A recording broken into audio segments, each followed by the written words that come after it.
Hello, everyone, and welcome back to Nightmare Narratives. I can picture some of you already in bed, maybe some of you just getting home from work. Wherever you are, whatever time it is, I'm glad you're here. If this helps you relax or sleep, please like and subscribe. It means a lot. Now let's get you comfortable, and I'll tell you tonight's story. My name is Cornelius Foxworth, but everyone calls me Neil. I've been a park ranger in the Great Smoky Mountains for 13 years now, and I've seen just about everything these hills can throw at a man. Bears, drunk tourists, lost hikers, and more illegal moonshine stills than I can count. I started this job back in 1969, fresh out of the Tennessee State Police. Figured being a ranger would be quieter than chasing speeders on the highway. Boy, was I wrong about that. These mountains don't give up their secrets easy, and some folks around here have been making corn liquor since before my granddaddy was born. The irony isn't lost on me. My own family used to run a still operation right here in these hills before the government turned it all into a national park. Lost everything when they drew those park boundaries. Maybe that's why I'm so good at finding the hidden stills. I know how these mountain people think. I've busted 23 illegal operations in my time here. I can smell a copper still from half a mile away, especially on a foggy morning when the mist holds the scent close to the ground. The moonshiners know me, and I know them. It's like a game we play, except the stakes are real jail time. September of 1982 started out like any other month. The fog was rolling in thick most mornings, which is perfect weather for running a still. Thick fog means you can't see the smoke from the fires, and it muffles sound too. I was expecting to stay busy. I never believed in mountain spirits, never had much use for the old Cherokee stories about shadow creatures and angry ghosts.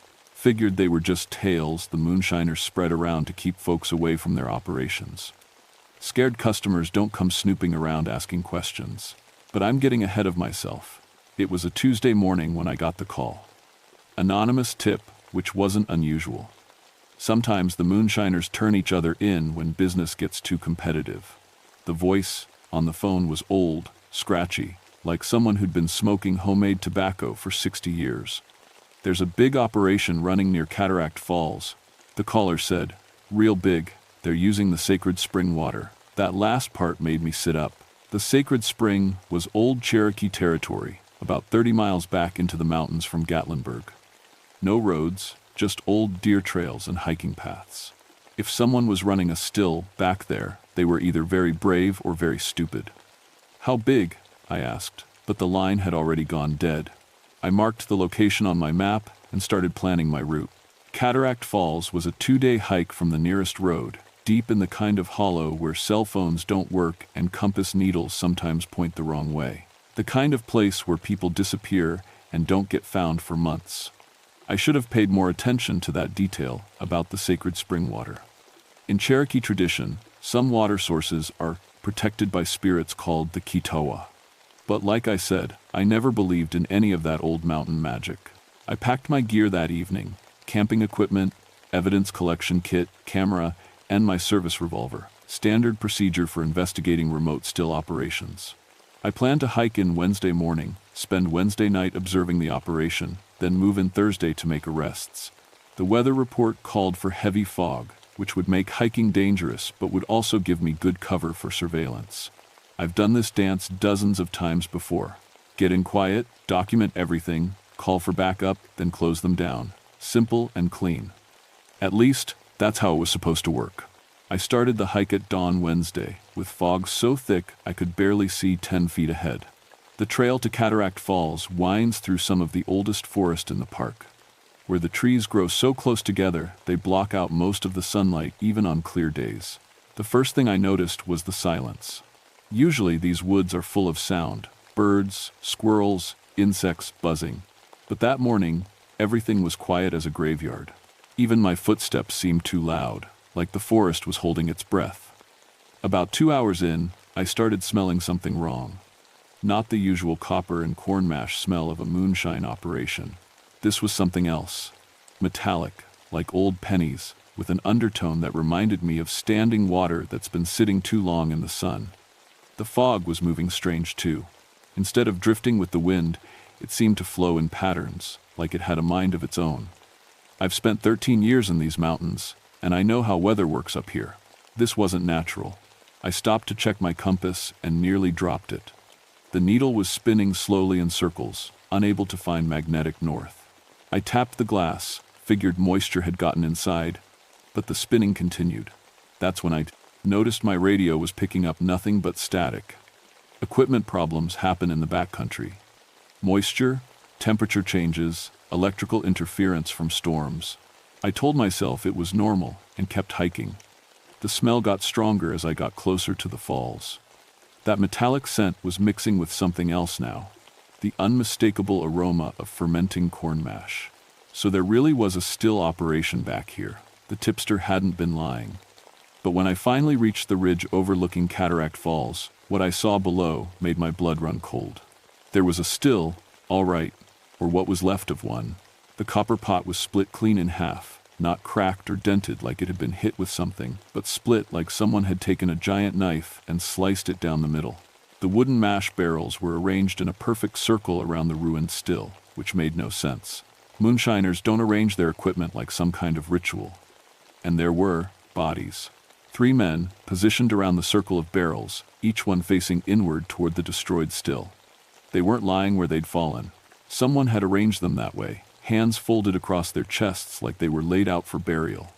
I'd seen death before, both as a state trooper and a ranger. Heart attacks, hunting accidents, the occasional overdose. But I'd never seen anything like this. The bodies looked empty, like something had been drained out of them, leaving behind just skin and bone. I climbed down into the hollow, fighting against every instinct that told me to turn around and hike back out. This was a crime scene now, which meant it was my job to secure it and document everything. The first body I examined was Billy Hopper, a local I'd arrested twice before for running small stills. Billy was maybe 45, but he looked like he'd aged 20 years since the last time I'd seen him.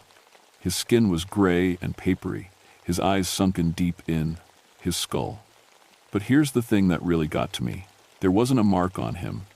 No bullet wounds, no knife cuts, no signs of violence at all.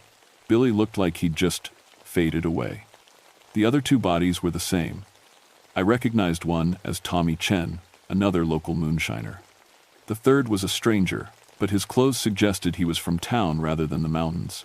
All 3 looked like they'd been drained of something essential. I was taking photographs when the fog started moving again. At first I thought it was just the wind picking up, but there wasn't any wind. The air was completely still.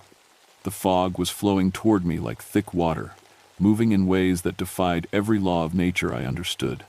The temperature dropped 20 degrees in about 10 seconds. I could see my breath, even though it had been warm just moments before. The metallic smell got stronger, and underneath it I caught something else. The scent of deep, cold water.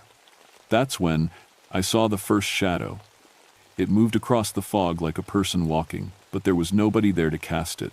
Just a human-shaped darkness sliding through the mist, independent of any light source that could have created it. I blinked hard, figured the stress and the weird atmosphere were playing tricks on my eyes. But when I looked again, there were 3 shadows now, moving in a slow circle around the ruined still. The shadows were heading toward me. I backed away from the still, my hand moving instinctively to my service weapon. But what do you shoot at a shadow? What do you arrest when there's nobody there? The fog thickened until I couldn't see more than 3 feet in any direction. The shadows disappeared into the gray wall of mist, but I could feel them out there, watching me. The temperature kept dropping until my fingers went numb. I stumbled backward until I hit a tree, then used it to guide myself away from the still. I needed to get out of that hollow, get back to high ground where I could think clearly and figure out what I'd really seen. But as I climbed up the ridge, I heard something that made me stop cold. Water. The sound of flowing water coming from behind me. Cataract Falls had been dry for 3 months due to the drought. There shouldn't have been any water flowing at all. I turned around and looked back down into the hollow. Through the fog, I could see a stream of dark water flowing around the ruined still, forming a perfect circle. The water was black as motor oil, and it reflected no light at all. That's when I ran. I didn't stop running until I reached my campsite 2 miles away. By then, the fog had cleared and the afternoon sun was shining like nothing had happened. I set up my tent with shaking hands and tried to think through what I'd seen. 3 bodies arranged in a ritual pattern. Equipment destroyed by impossible forces. Shadows moving without anything to cast them, and water flowing where no water should be. I was a rational man. 13 years as a ranger, 5 years as a state trooper before that. I dealt in facts and evidence, not ghost stories and mountain legends. There had to be a logical explanation. Maybe the still had exploded, killing the 3 men. Maybe I'd been seeing things in the strange fog and weird lighting. Maybe the stress of finding bodies had made me imagine shadows and impossible water. But I couldn't explain away the condition of those bodies, or the way the equipment had been split so cleanly, or the perfect circle of barrels that no explosion could have arranged. I radioed headquarters, but all I got was static. My backup radio gave me the same thing. Even my emergency beacon wasn't working. Whatever was interfering with electronics in this area was stronger than anything I'd encountered before. That night, I barely slept. Every sound in the forest seemed too loud, too close. Branches breaking that sounded like footsteps. Wind through the trees that sounded like whispers. And underneath it all, the distant sound of flowing water that shouldn't exist. Thursday morning, I hiked back to the still site to finish documenting the scene. I had to. 3 people were dead, and it was my job to find out how and why. But when I got there, everything had changed. The bodies were gone.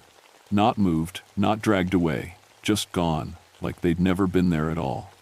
The ruined still was still there, split down the middle, but the barrels had been moved. Instead of a circle, they were now arranged in a line pointing toward the sacred spring.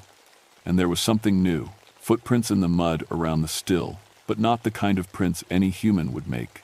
These were deeper than they should be, perfectly round, with no toe marks or heel impressions.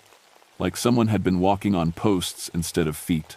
The strange prints led from the still to the spring and back, over and over, like something had been pacing between the 2 locations all night. I followed the prints to the sacred spring, a natural pool about 50 yards from the still site. The Cherokee had considered this place holy for centuries, believing the water had healing properties. The pool was usually crystal clear, fed by an underground stream that never ran dry even in the worst droughts. Now the water was black, not muddy black, like someone had stirred up sediment. This was the deep black of absolute darkness, like looking into a hole that went down forever. The water moved in slow, thick waves that had nothing to do with the wind. And reflected in that black water, I saw faces. Billy Hopper, Tommy Chen, the stranger I couldn't identify. All 3 staring up at me from beneath the surface, their eyes wide and pleading. Their mouths were moving like they were trying to speak, but no sound came out. I stumbled backward from the pool, my heart hammering so hard I thought it might burst. This wasn't stress or imagination or trick lighting. Something supernatural was happening here, something that violated every law of nature I understood. That's when I heard Patterson calling my name. Tom Patterson was another ranger, based out of the Gatlinburg station. We'd worked together on several moonshine busts over the years. He was a good man, steady and reliable, with 20 years of mountain experience. "Neil," he called from somewhere in the fog. "Neil, where are you?" I followed his voice through the trees until I found him standing beside a creek about a quarter-mile downstream from the sacred spring. He was holding a water testing kit and looking confused. "Tom," I said, relief flooding through me, "how did you find me?" "My radio's been dead for 2 days. When you didn't check in yesterday, they sent me to look for you," he said. "But Neil, you need to see this. The water downstream is contaminated with something I've never seen before. It's killing everything it touches, fish, plants, everything." He showed me the test results. The water contained chemicals that shouldn't exist in nature, compounds that his testing kit couldn't even identify. Whatever was flowing out of the sacred spring was poison. "There's more," Patterson said. "I found 3 more stills on my way up here, all of them destroyed the same way. And Tom, I found bodies. 7 more bodies, all arranged in circles, all looking like they'd been drained dry. 10 people dead, all of them moonshiners who had been using the sacred spring water in their operations, all killed by something that left no marks, no evidence, no explanation that made sense in the rational world. We need to get out of here, I told Patterson. Call for backup, get a full investigation team up here. This is way beyond what we can handle. But when Patterson tried his radio, he got the same static I'd been hearing. His GPS was spinning in circles, just like my compass. Whatever force was at work in these mountains, it didn't want us calling for help. That's when the fog started rolling in again. It came from the direction of the sacred spring, moving against the wind, flowing like thick liquid across the forest floor. The temperature dropped so fast that frost began forming on the leaves around us. And in the fog, I saw them clearly for the first time. The Kitowa, the shadow spirits the Cherokee had warned about for centuries. They were humanoid but not human, shaped like people but made of flowing darkness. Their eyes burned like red coals, and when they moved, they left trails of absolute blackness behind them. They flowed through the fog like water, like smoke, like living night. There were dozens of them, emerging from the mist in perfect silence. They surrounded Patterson and me, cutting off every escape route. I could feel the cold radiating from their bodies, a cold that went deeper than temperature and touched something fundamental about what it meant to be alive. One of them stepped forward, if you could call that fluid movement stepping. When it spoke, its voice sounded like water flowing over stones, like wind through empty caves. "You have seen the punishment," it said. "Those who poison the sacred waters face our judgment. Leave this place and speak of it to no one, or join them in the black waters below." Patterson raised his gun, his hands shaking so badly he could barely hold it steady. "Stay back," he shouted. "I'm a federal officer." The shadow spirit tilted its head, and I swear I could see amusement in those burning eyes. It raised one flowing hand, and Patterson's gun simply crumbled to rust in his grip. His radio followed, then his watch, then the metal buckles on his pack. "Iron and steel hold no power here," the spirit said. "Only respect for the old ways can protect you now." That's when Patterson screamed. The cold hit him first, frost spreading across his skin like a living daughter's thing. His breath came out in white clouds that hung in the air instead of dissipating. Then his life force began draining away, just like it had happened to Billy Hopper and the others. I watched my friend age 20 years in 20 seconds. His hair went white, his skin became paper thin, his eyes sank deep into his skull. He was dying right in front of me, and there was nothing I could do to stop it. But unlike the moonshiners, Patterson fought back. He stumbled toward the sacred spring, gasping out words I barely understood. "The water. Have to. Clean the water." The shadow spirits followed him, moving like a tide of darkness. I should have run then, should have saved myself while I still could. But Patterson was my friend, and I couldn't abandon him. I found him at the edge of the sacred spring, on his knees, reaching toward the black water. The spirits surrounded him, their cold presence turning the air itself into ice crystals. "Tom," I shouted, but it was too late. He fell forward into the pool, and the black water swallowed him without a splash. For a moment, his face appeared beneath the surface, alongside the others, his mouth moving in silent pleading. Then the shadow spirits turned toward me. I ran. Through the fog, over fallen logs, past trees that seemed to reach out with narping branches. The shadow spirits flowed behind me like a dark tide, and their cold presence made the air so thick I could barely breathe. But I couldn't outrun them. Every time I thought I'd gained some distance, they appeared in front of me, flowing out of the fog like living nightmares. They were hurting me, I realized, driving me back toward the sacred spring like wolves driving prey. I stumbled into a small clearing and fell to my knees, gasping for breath. The spirits surrounded me in a perfect circle, their red eyes burning in the mist. The temperature had dropped so low that ice was forming on my clothes. "Why?" I managed to gasp out. "Why are you doing this?" The largest spirit, the one who had spoken before, stepped forward. When it moved, I could see the forest through its body, like looking through dark water. "For 7 generations, the Cherokee protected these waters," it said. "Sacred springs that heal, that give life, that connect this world to the world of spirits. When your people drove the Cherokee away, we remained to guard what they could no longer protect." Images flashed in my mind then. Not my own memories, but something the spirit was showing me. I saw the sacred spring as it had been centuries ago. Crystal clear water surrounded by Cherokee families who came to drink and heal and pray. I saw the reverence they showed for this place, the ceremonies they performed to keep the spiritual balance.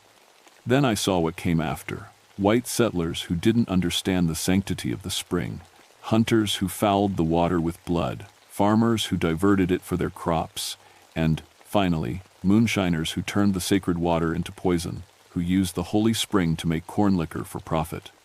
Each violation demanded justice, the spirit continued. Each poisoning of the sacred waters called for punishment. The moonshiners knew the old stories, knew this place was protected, but they came anyway. They chose profit over respect, and paid the price. I understood then. The shadow spirits weren't randomly killing people. They were protecting the sacred spring from contamination, just as they had been doing for generations. The moonshiners had known the risk but ignored it, and their greed had cost them their lives. "But I'm not a moonshiner," I said. "I'm trying to stop them." The spirit's red eyes focused on me with laser intensity. "Your family ran stills in these mountains for 3 generations. Your grandfather used water from this very spring. The debt has not been paid." My blood turned to ice water. My grandfather had indeed been a moonshiner, and my father, before he died, had told me stories about the old family still, but I'd never known they'd used the sacred spring water. "That was decades ago," I protested. "I had nothing to do with that." "The debt passes to the children," the spirit said, "unless the children choose to make it right." The cold was so intense now that I could feel ice forming in my lungs. My hands were numb, my feet were numb, and that terrible draining sensation was starting in my chest. Whatever these spirits did to kill their victims, it was beginning to happen to me. But through my fear, I remembered something Tom Patterson had said just before he died. Something about cleaning the water. What if I could restore the spring? I gasped out. What if I could make it clean again? The spirits paused. The draining sensation stopped, though the cold remained. "Speak," the largest spirit commanded. "The contamination," I said, fighting to keep my voice steady. "It's from the still operations upstream. If I destroy all the equipment, remove all the contaminated material, stop anyone else from coming here, would that be enough? Would that settle the debt?"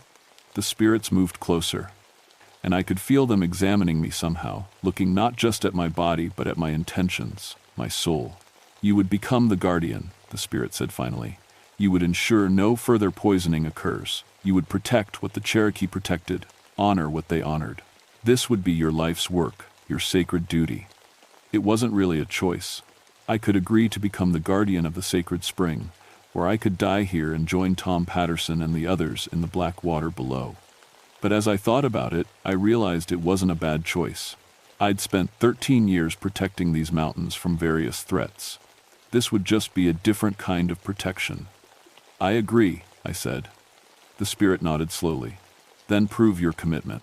Destroy the remaining still equipment, remove all contamination from the sacred waters, show the spirits that you honor the old agreements." The cold began to recede, and the fog started to thin. I could move again, could breathe without ice forming in my lungs. The shadow spirits faded back into the mist, but I could feel them watching, waiting to see if I would keep my word. I spent the next 6 hours destroying every piece of moonshine equipment I could find. Copper stills, fermentation barrels, coil condensers, everything.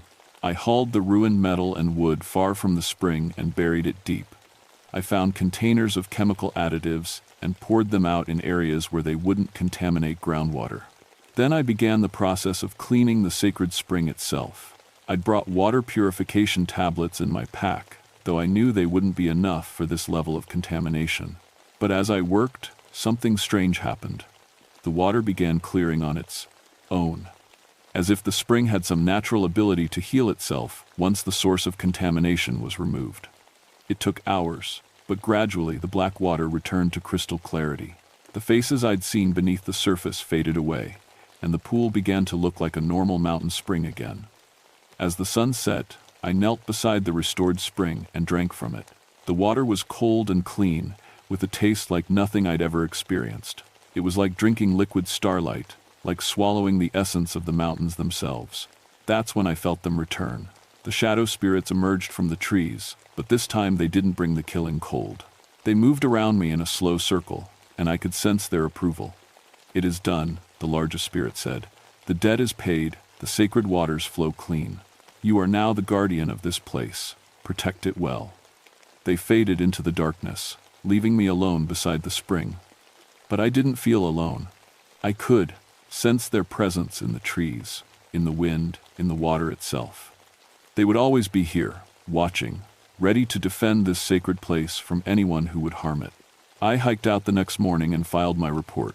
3 rangers lost to a gas leak from an illegal still operation. That was the official story. The bodies were never found, and the investigation was closed within a week. Nobody questioned why I was the only survivor, or why I requested a permanent transfer to the Cataract Falls area. That was 43 years ago now. I'm 78 years old, officially retired, but I still live in a cabin near the sacred spring. Still hiking these trails every day, still watching for anyone who might threaten the waters. The moonshine operations move to other areas pretty quickly. Word gets around in the mountains, even without official reports. The old-timers remember the Cherokee stories, and they know better than to mess with spirits that kill. The few who tried to set up stills near the sacred spring over the years, well, let's just say they learned their lesson and moved on. I've seen the shadow spirits many times since that first encounter. Usually just glimpses in the fog, or movement in my peripheral vision. Sometimes, on the anniversary of that September day in 1982, they materialize fully, and we acknowledge each other with nods of mutual respect. They're not evil, these spirits. They're guardians, protectors of something sacred that most people have forgotten how to value. The Cherokee understood that some places are more than just land and water. Some places are doorways between worlds, connections to something larger than ourselves. My job isn't to arrest people anymore. It's to educate them, to help them understand why certain places deserve respect. Most folks listen when I explain about the Cherokee history and the environmental sensitivity of the area. The few who don't listen, well, the spirits are still watching. The sacred spring runs clear and cold now, just as it did centuries ago. Wildlife has returned to the area. Deer, birds, even a black bear family that comes to drink from the pool. The water has that same taste of liquid starlight, and sometimes I see people hiking in to drink from it, to experience something they can't find anywhere else. I never married, never had children. This place became my family, my purpose, my life's work. Some folks might say I've wasted my years playing guardian to a pool of water and a bunch of ghost stories. But I know better. I've seen what happens when people forget that some things are sacred. I've witnessed the price of treating everything as just another resource to be exploited. And I've learned that sometimes the old ways, the old agreements, the old respect for forces we don't fully understand, sometimes those old ways are the wisest ones. The fog is rolling in tonight, thick and white like it was that September day. 43 years ago. I can see shadows moving in it, familiar shapes that have become my companions over the decades. The temperature is dropping, but it's not the killing cold anymore. It's the coolness of evening, of autumn, of time passing but some things remaining eternal. Tomorrow I'll hike the trails again, check the spring, watch for anyone who might not understand what this place means.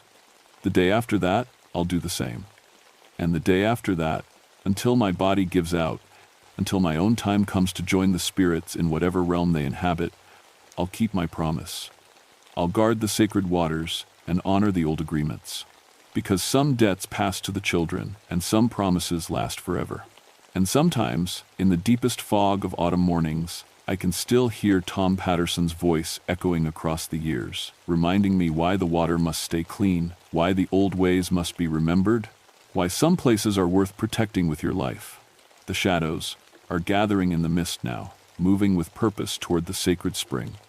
Not hunting this time, just returning home as they do every night. I can see their red eyes glowing like distant stars, and I feel their ancient presence settling over these mountains like a blessing. The sacred waters flow clean tonight, as they have for countless generations. And they will continue to flow clean for countless generations more. Because some guardians are human, and some are spirits, and some are the promises we make between worlds that can never be broken.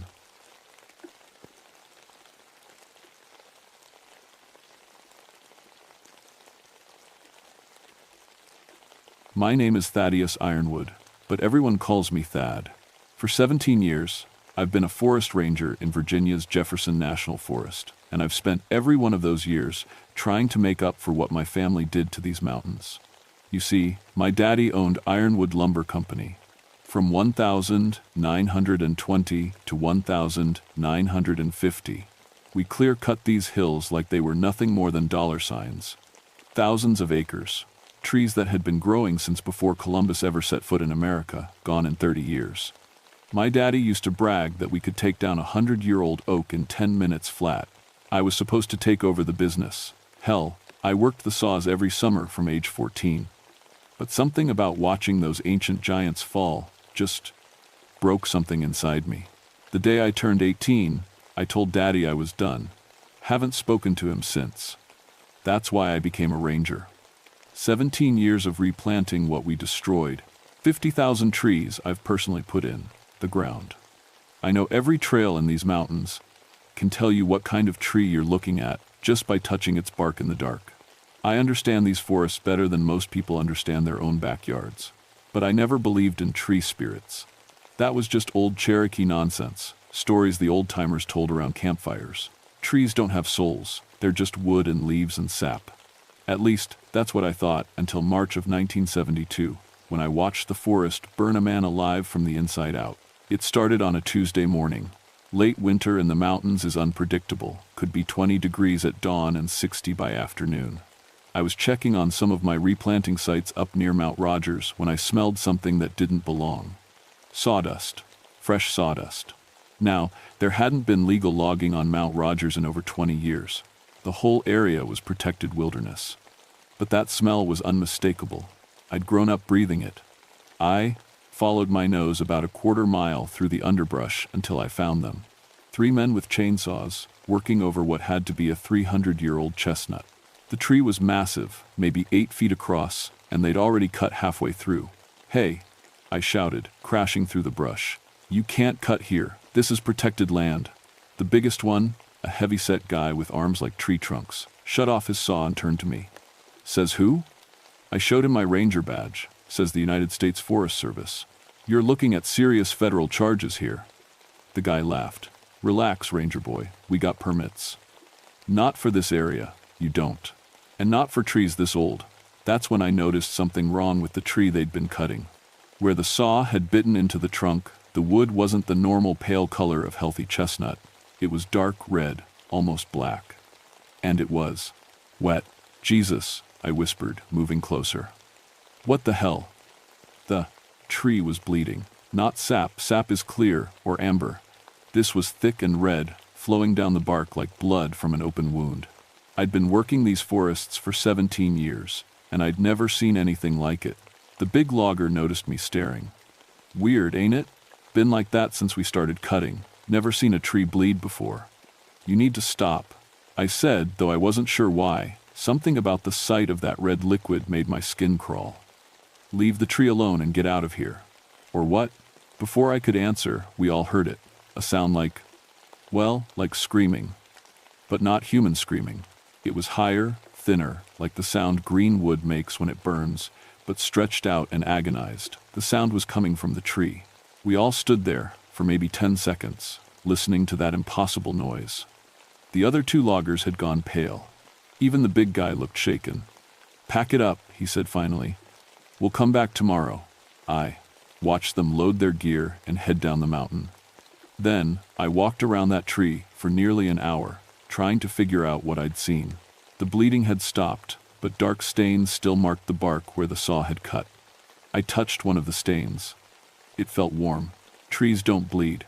Trees don't scream. And they sure as hell don't run fever. But I'd seen what I'd seen. That night, I called my supervisor, Ranger Caldwell, and told him about the illegal loggers. I didn't mention the bleeding or the screaming. How do you put something like that in a report? "I'll come up tomorrow and help you track them down," Caldwell said. "Probably just some good old boys trying to make a quick buck. We'll scare them off." I should have told him not to come, should have said I could handle it myself. But I didn't believe in tree spirits, remember? I thought we were just dealing with some illegal loggers and a very unusual tree disease. I had no idea we were walking into something that had been waiting for revenge for over 50 years. Caldwell arrived the next morning with coffee and donuts, acting like we were heading out on a routine patrol. He was about 10 years older than me, close to retirement, and he'd been working these mountains since before I was born. "So where are these tree killers?" he asked, checking his radio. "Follow me," I said, leading him up the same trail I'd taken the day before. But when we got there, the trail was different. I don't mean it looked different. I mean it was times different.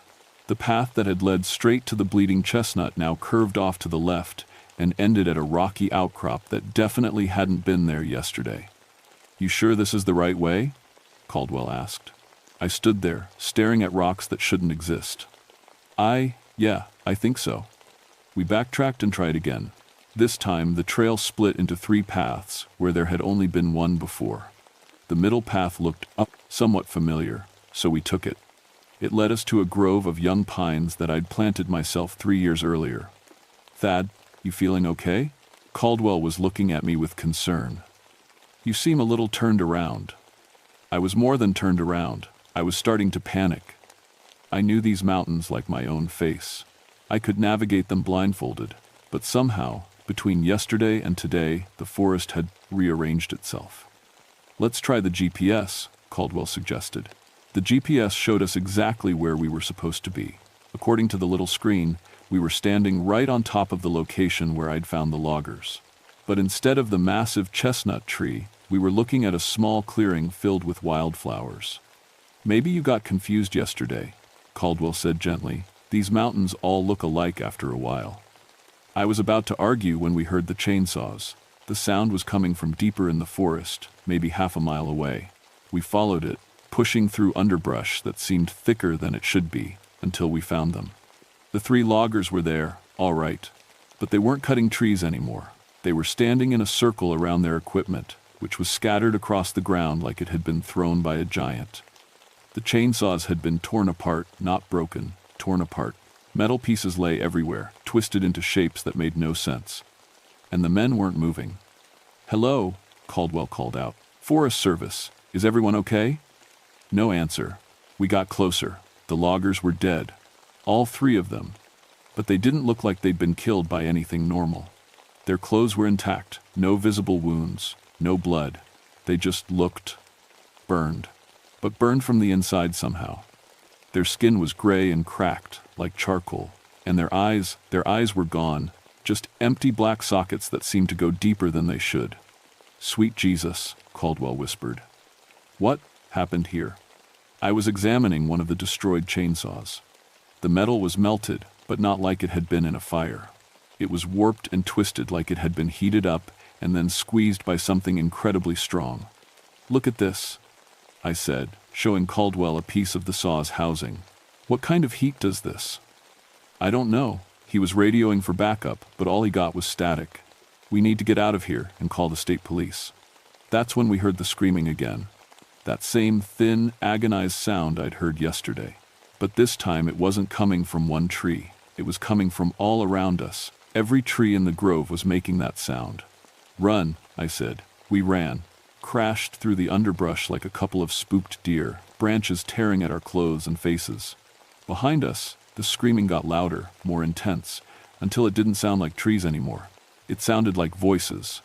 Human voices, crying out in pain and rage. We didn't stop running until we reached the truck. Caldwell's hands were shaking so bad he could barely get the keys in the ignition. "What the hell was that?" he gasped. "I don't know." But I was starting to have an idea. A crazy, impossible idea that I didn't want to think about. My Cherokee grandmother used to tell stories about the Atsila Sagonai fire spirits that lived in the oldest trees. She said they protected the forest from those who would harm it. When I was little, I thought they were just fairy tales. But what if they weren't? What if my family's 30 years of clear-cutting had awakened something that had been sleeping in these mountains for centuries? Something that remembered every tree we'd cut, every ancient giant we'd destroyed? What if the forest was finally fighting back? We made it to the ranger station and called the state police. They sent up a team to investigate, but they never found the bodies. They never found the destroyed equipment, either. The GPS coordinates led them to an empty clearing surrounded by healthy trees. "You boys, sure you didn't get into some bad mushrooms up there?" the detective asked. But I knew what we'd seen, and I knew it wasn't over. That night, I couldn't sleep. I kept thinking about those melted chainsaws, those burned-out eye sockets, and I kept remembering something my grandmother had said when I was maybe 8 years old. The trees remember everything, Thaddeus. Every kindness and every cruelty. And someday, they will judge us all. I was starting to think that Judgment Day had finally come. For 3 days after finding the bodies, I tried to convince myself it had been some kind of accident. Maybe a gas leak from the chainsaws. Maybe lightning. Maybe anything except what I was really starting to believe. Then Caldwell decided to go back up the mountain. "I can't let this go," he told me Friday morning. "3 men are dead, and we don't even have bodies to show for it. Something's not right up there." "Don't go alone," I said. "Wait for me. I'm just going to take another look around. I'll be back by noon." He wasn't back by noon. He wasn't back by sunset. And when I tried to radio him, all I got was static and something that sounded almost like whispering. Saturday morning, I went after him. I knew the mountains better than anyone, but it still took me 4 hours to find the right grove. The forest kept shifting around me, paths appearing and disappearing, familiar landmarks moving when I wasn't looking directly at them. It was like the whole mountain was trying to keep me away. But I found it eventually. The place where we'd discovered the dead loggers. The grove looked different now. The trees were bigger, older somehow. Their bark was darker, more gnarled, and their branches reached toward each other like grasping fingers. And in the center of the grove, I found what was left of Caldwell. He was standing upright, leaning against the trunk of a massive oak that I swear hadn't been there 3 days ago. His eyes were open, but like the loggers, they were just empty black holes. His skin had that same gray, charcoal look. But unlike the loggers, Caldwell was still moving, not walking or anything like that, just breathing.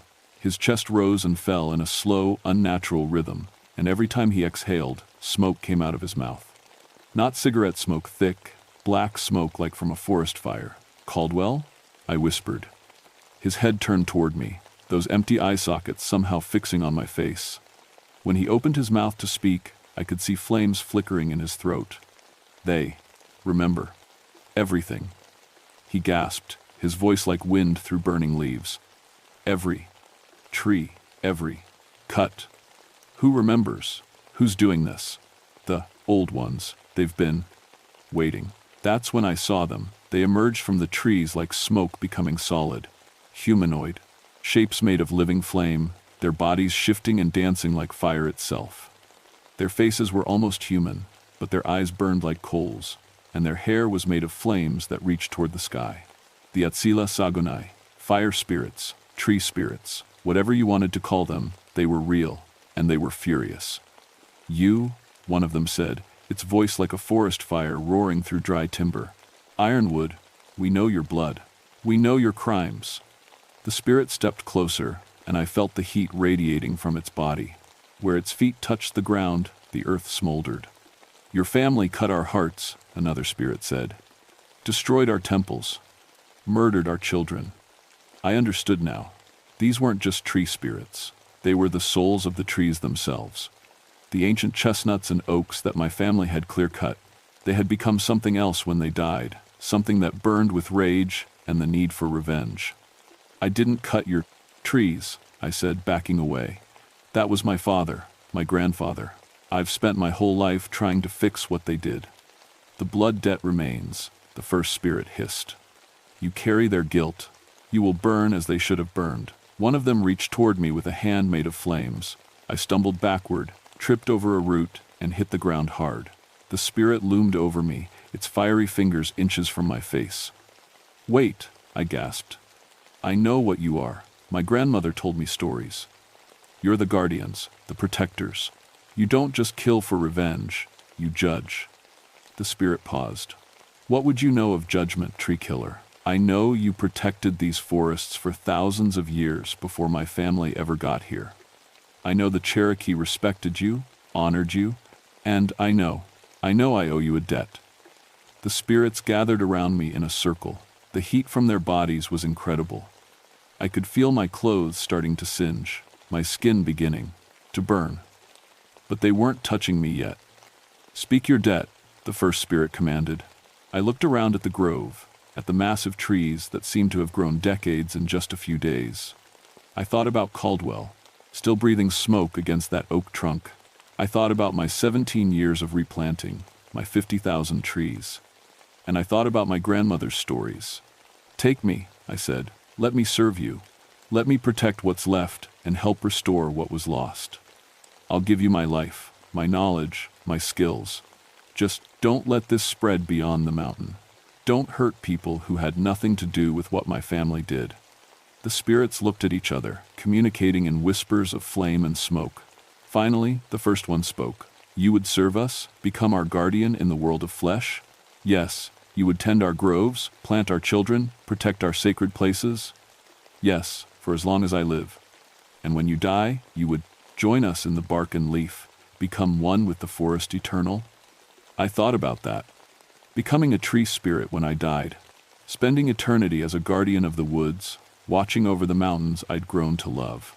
"Yes," I said. "I accept." The spirit reached down and touched my forehead with one burning finger. Pain exploded through my skull, but I didn't scream. I felt something changing inside me, something fundamental shifting in my bones and blood.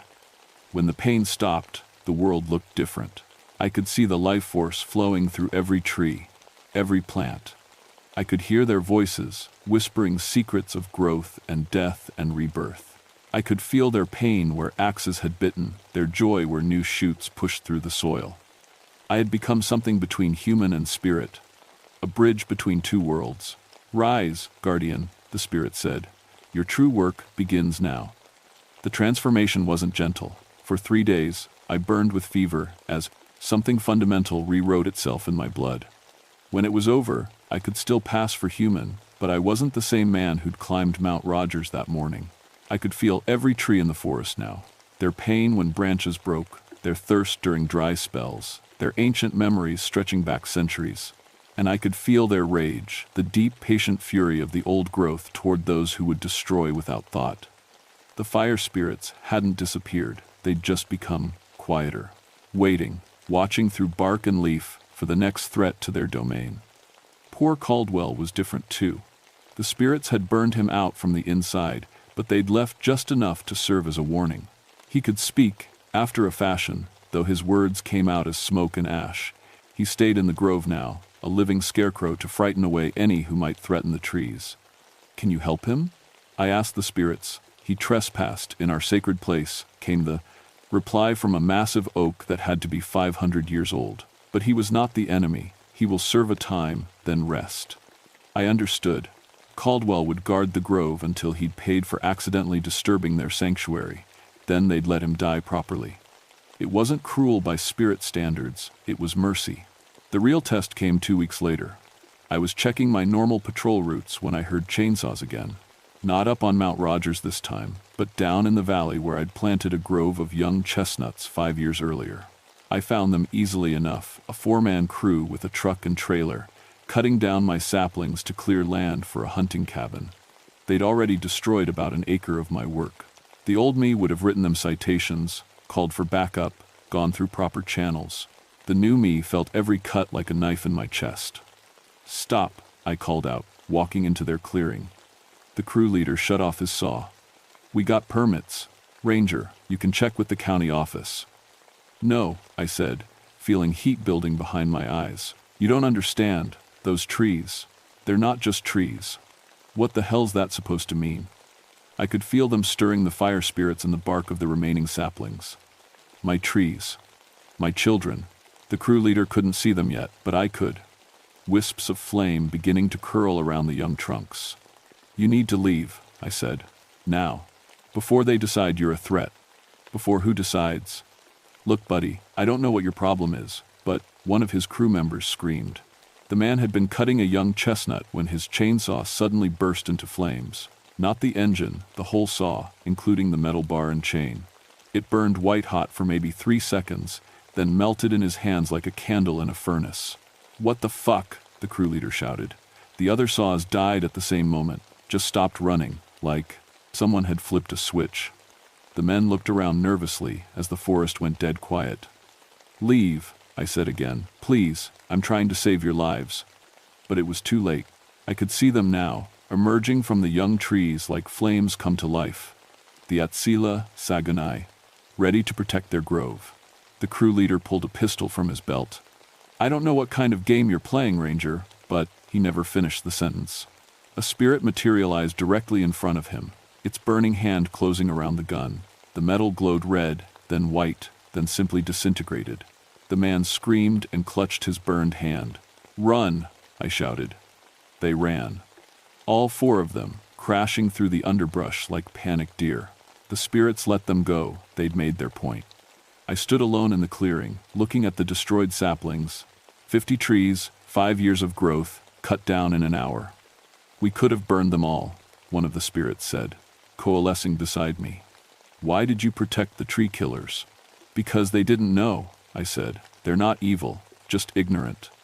If we kill everyone who doesn't understand, how do we teach them to do better?" The spirit considered this. "You think like a tree now, Guardian. Patient. Long thinking. Good." Over the following months, I learned the true scope of my new responsibilities. The fire spirits had been content to hide in the deepest forests, protecting only the most ancient groves. But with my help, they could extend their influence. Every tree I planted became a potential vessel for their power.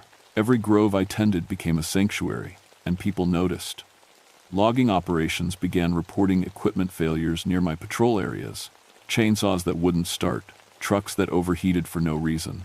Nothing deadly, just inconvenient enough to encourage them to work elsewhere. The Cherokee elders started visiting me. They'd heard stories, they said, old stories about fire spirits and forest guardians. They brought gifts, tobacco, sage, sweet grass for ceremonies. "Your grandmother would be proud," one of them told me. "She always said the spirits would choose a guardian when the time was right." How did she know? Because she was chosen once too. Long ago, when she was young, but her time ended when the old ways nearly died. The spirits have been waiting for someone new. I thought about my grandmother, dead now for 15 years. Had she carried this same burden? Had she felt every tree that fell, every forest that burned? "Does it ever get easier?" I asked. The elder smiled sadly. "Trees live longer than men, Guardian, but they understand patience better too. You'll learn." He was right. As the seasons passed, I found myself changing in ways that went beyond the supernatural. I moved more slowly, thought more carefully. I could sit for hours just listening to the forest breathe, feeling the slow pulse of life flowing through root and branch. I was becoming something new, something between human and spirit, flesh and bark. And for the first time in my life, I felt like I was doing exactly what I was meant to do. 20 years have passed since that day on Mount Rogers. I'm 61 now, though people say I don't look a day over 50. Tree time moves differently than human time. The Forest Service thinks I'm the best ranger they've ever had. No illegal logging in my territory. No major fires. The old growth areas are thriving, and my reforestation projects have been more successful than anyone expected. They don't ask questions about my methods. They can't see what I see, the network of spirits flowing through every grove I've planted, every ancient tree I've protected. The fire spirits have spread through 100 square miles of forest now, carried in the roots and seeds of my trees. This whole region has become their domain. Caldwell's still up there in the grove, though you'd hardly recognize him now. Bark has begun growing over his skin, and his feet have rooted themselves to the earth. In another few years, he'll complete the transformation. The spirits say he'll become a mighty oak, patient and wise. He seems peaceful about it. I visit him sometimes, to talk about the old days and the work we're doing. He can't speak anymore, just rustles his leaves in the wind. But I understand. Other rangers have started reporting strange things in forests across Virginia, North Carolina, Tennessee. Equipment failures, trees that seem to move overnight, ancient groves where the wildlife behaves differently. The spirits are spreading, grove by grove, tree by tree. They're patient, they have all the time in the world. And they're not just in the mountains anymore. Last month, I got a call from a ranger in Shenandoah National Park. Strangest thing, Thad. We had a crew come in to clear some dead timber, and their saws just stopped working. all of them, at the same time. Trees weren't even dead healthiest chestnuts I'd ever seen. I smiled. Sometimes equipment just fails. Yeah, but here's the weird part. The crew leader swore he saw. Well, he said people made of fire walking between the trees. Probably just heat shimmer, right? Probably. The spirits are teaching me new things all the time. How to hear the songs of individual trees, how to feel the health of an entire forest through my fingertips, how to encourage growth with just a touch, how to sense disease or damage from miles away. And they're teaching me about patience. Tree patience. The kind that measures time in decades and centuries instead of minutes and hours. My family's lumber company is gone now, went bankrupt in the 80s when environmental regulations made clear-cutting too expensive. The ironwood name died with my father, who never forgave me for becoming a ranger instead of carrying on the family business. But the forests remember. Every tree my family cut, every ancient grove they destroyed, lives on in the memory of the spirits. And slowly, carefully, we're bringing them back. I have no children of my own, but I've planted thousands of trees. Each one carries a spark of the fire spirit's power. Each one extends their protection a little further into the world. Sometimes, late at night, I can feel my own roots beginning to grow. Not literal roots, not yet, but connections, bonds to the earth that go deeper than blood or bone. The spirits say that when my time comes, I'll have a choice. I can die like a normal human, or I can become what Caldwell is becoming. A guardian tree, watching over the forest forever. I think I know which choice I'll make, but that's still years away, maybe decades. I have work to do first, trees to plant, groves to protect. A new generation of rangers to train, even if they never understand exactly what they're protecting. The fire spirits are patient. They've waited centuries for justice, and they'll wait centuries more if they have to. But they're not waiting passively anymore.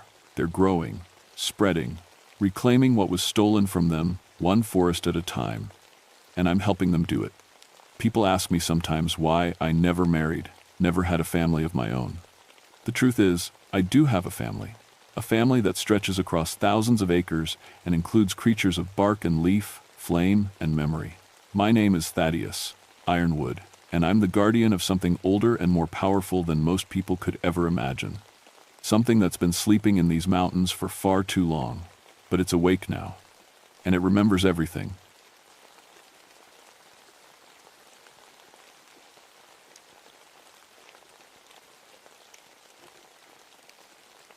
My name is Bartholomew Coalfield, but everyone calls me Bart.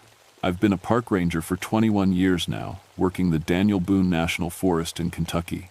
Most folks think being a ranger means dealing with lost hikers and campfire permits, but my specialty is something most people never think about: abandoned coal mines. The Cumberland Gap area is riddled with them.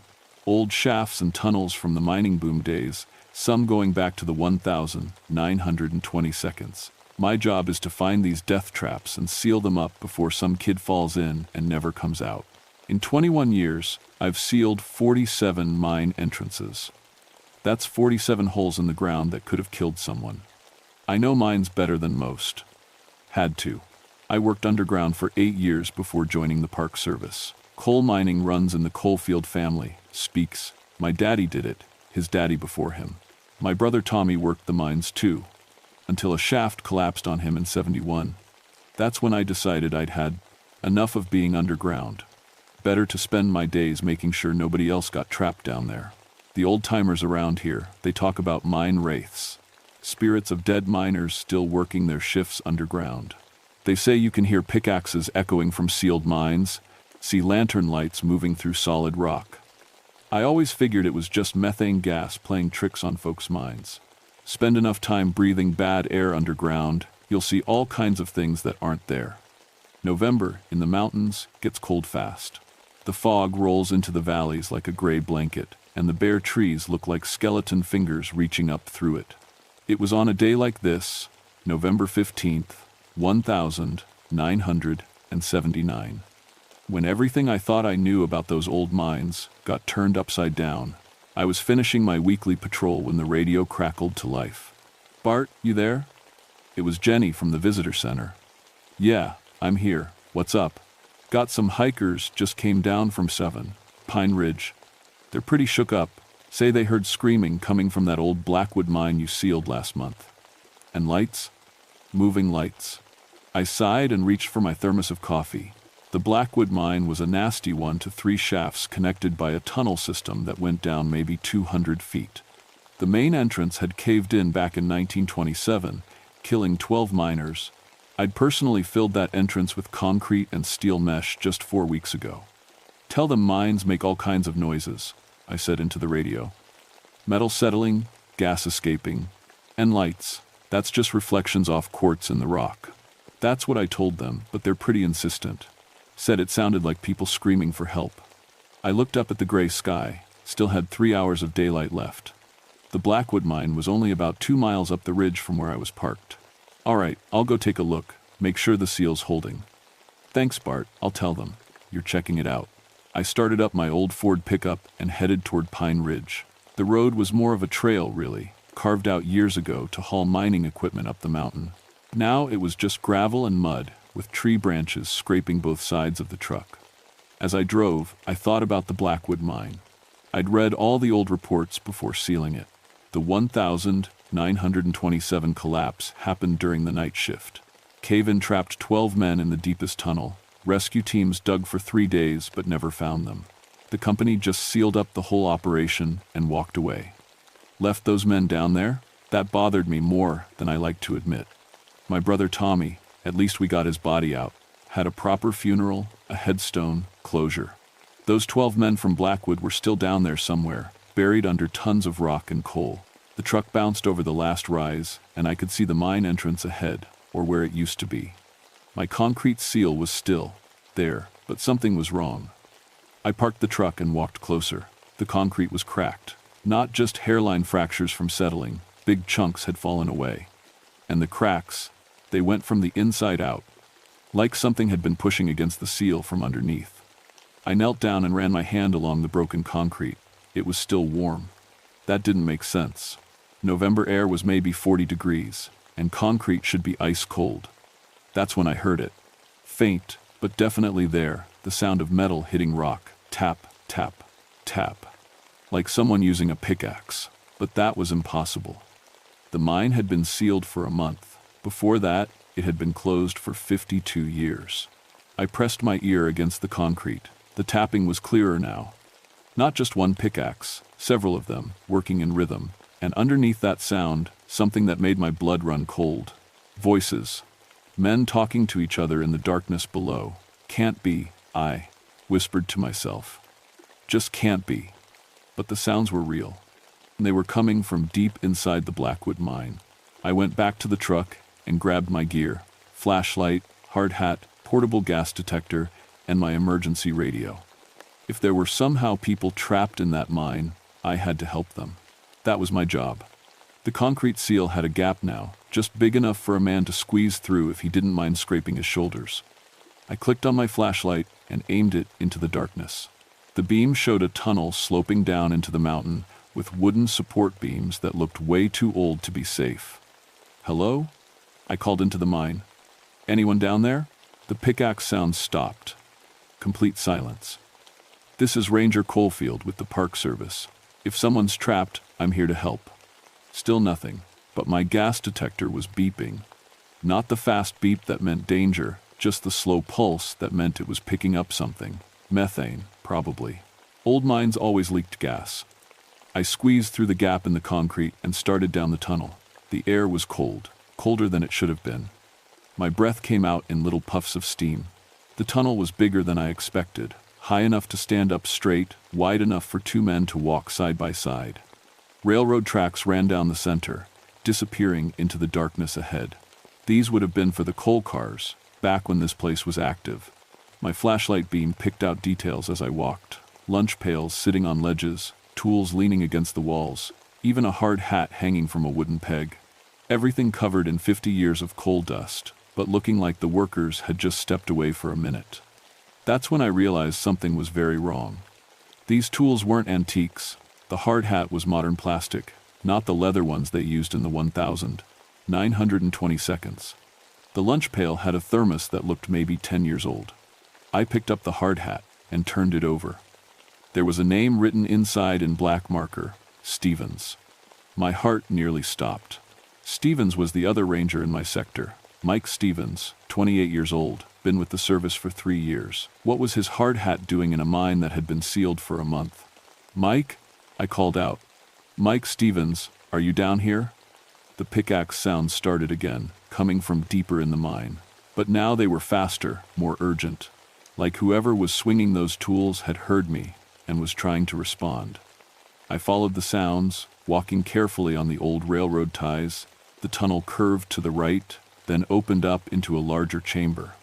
This would have been one of the working areas, where they actually dug the coal out of the mountain. My flashlight showed something that made no sense at all. Fresh coal. Piles of it, stacked neatly along the walls. Coal so black and shiny it looked like it had been dug yesterday. But that was impossible. This mine had been closed since 1927. I bent down and picked up a chunk of the coal. It was clean, no dust on it. Still had tool marks where it had been chipped from the rock face. I could even smell it, that sharp, metallic smell of fresh-cut coal. The tapping sounds were louder now, echoing off the stone walls. And I could hear the voices again, men talking, laughing sometimes. The normal sounds of people working together. I followed a side tunnel toward the voices.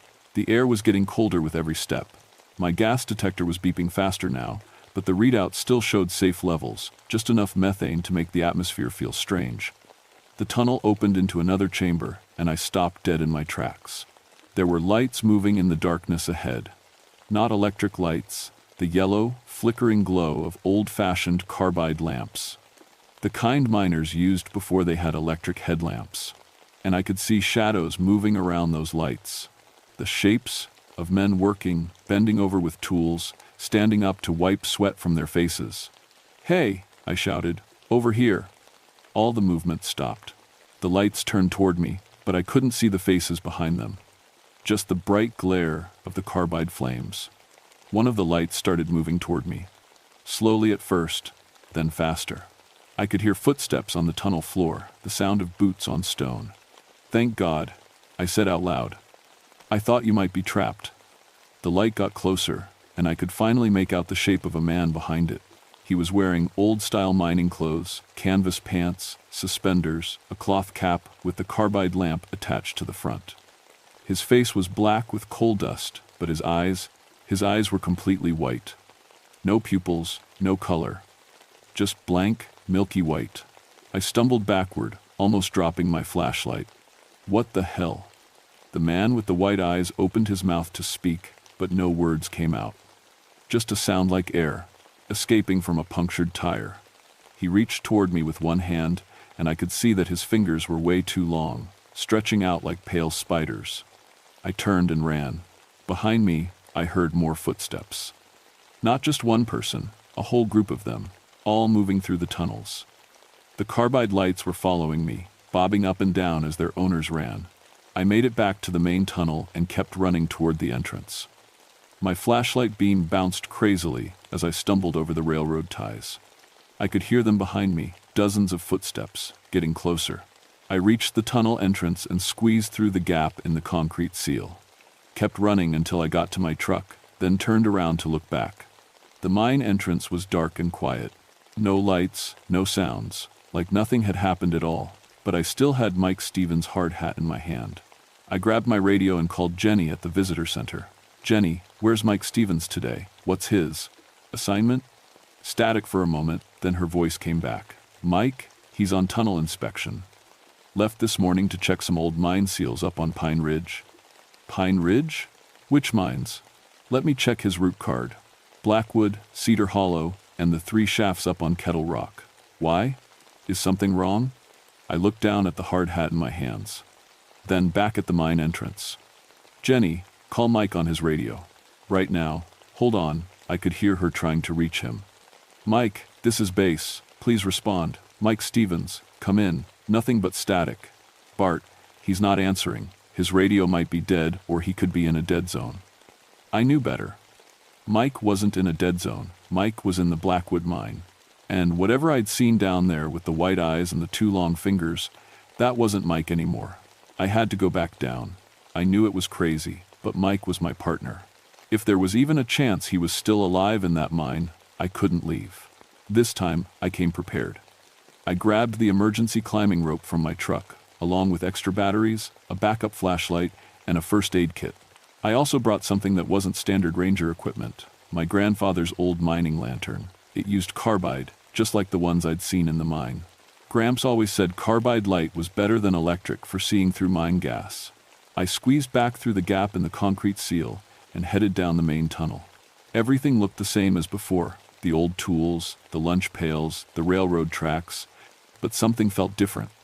The air was thicker, like before a thunderstorm. My gas detector was going crazy. The methane levels were jumping around, normal 1 second, dangerously high the next. That meant gas pockets were opening and closing somewhere in the mine. Not good. I lit my grandfather's carbide lantern. The yellow flame cast dancing shadows on the tunnel walls, but it gave off more light. Then my flashlight. I could see farther into the darkness. That's when I noticed the footprints. They were in the coal dust on the tunnel floor, boot prints going deeper into the mine. Some of them looked fresh, like they'd been made today. But others looked old. Real old. The kind of prints that would have been made by the heavy work boots miners wore back in the 1920 seconds. I followed the prints toward the working chamber where I'd seen the fresh coal. As I got closer, I could hear something that made my skin crawl. Singing. It was a mining song, the kind of work song men used to sing to keep rhythm while they dug. But the voices sounded hollow, like they were coming from the bottom of a well. Down in the mine where the sun don't shine, working all day for a silver dime, when the mountain falls and the roof caves in, that's when a miner's work begins. I knew that song. My grandfather used to sing it. All the old miners did. I crept closer to the chamber.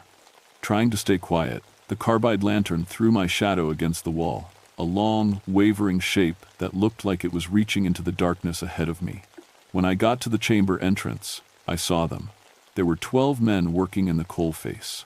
They had the old-style carbide lamps on their caps, and they were using pickaxes and shovels to dig coal out of the rock. They moved in perfect rhythm, like they'd been doing this work for years. But they weren't alive. I could see through them, not completely. They had substance, like thick smoke. But I could see the rock wall behind them, the outline of tools showing through their bodies. And their faces. God, their faces. They all had the same white, empty eyes. Coal dust covered their skin, but underneath the dust, their faces were pale as bone. When they turned their heads, I could see that their necks bent at impossible angles, like they'd been broken.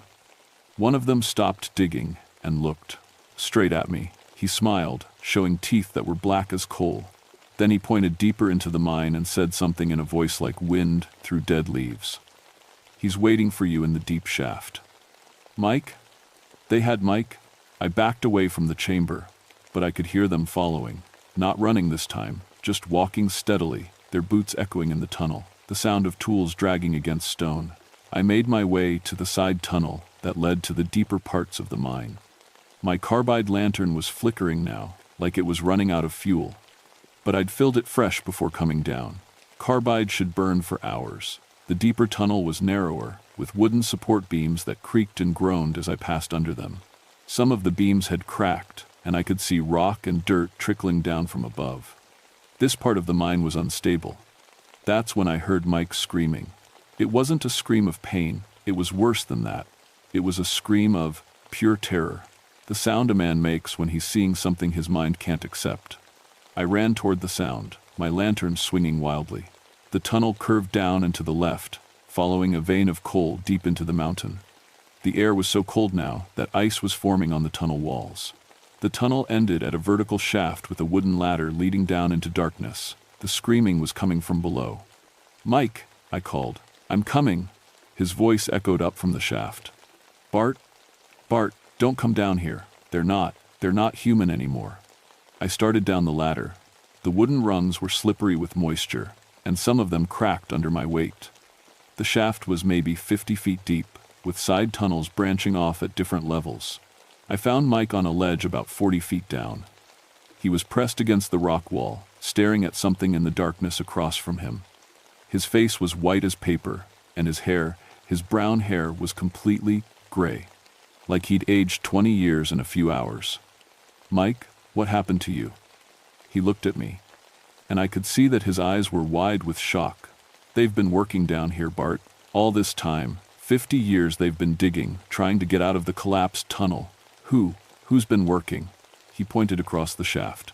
"The men who died in 1927, they're still here, still trapped." I held up my carbide lantern and looked where he was pointing.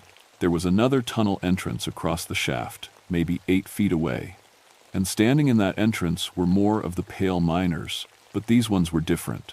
Their bodies were crushed and broken, like they'd been caught in a cave-in. Arms bent at wrong angles, heads tilted sideways, ribs caved in. The one in front stepped toward the edge of the shaft. When he opened his mouth to speak, coal dust poured out instead of words. "You sealed us in," he said in that hollow voice. "Sealed us in the dark, but we kept digging. Always digging." More of them appeared behind him. 12 figures, all broken and wrong. The men who died in the 1927 collapse. "We've been waiting," another one said. "Waiting for someone to help us finish the work." Mike grabbed my arm. "They want us to stay, Bart. They want us to help them dig. They've been alone down here for so long." That's when I understood. These weren't just ghosts. They were something worse. The souls of men who died doing hard labor, who couldn't rest until their work was done. And they'd been digging for 50 years, trying to clear the collapsed tunnel, trying to get out. But they couldn't do it alone. They needed living hands to help them. Living strength. And if we stayed too long, we'd end up just like them. The broken miners started moving across the shaft. Not walking, floating. Drifting through the air like smoke, reaching toward us with their crushed hands. "Mike, we have to go, now." But when I looked at him, I saw that his hair was getting whiter. His face was starting to look pale and hollow. They were draining something from him just by being close. "Can't leave them?" he whispered. "They've been alone so long, have to help them finish." The first of the dead miners reached the ledge. His coal-black eyes locked onto mine, and I felt something cold crawl into my brain, a whisper that said, "Stay, help us. Join us in the darkness."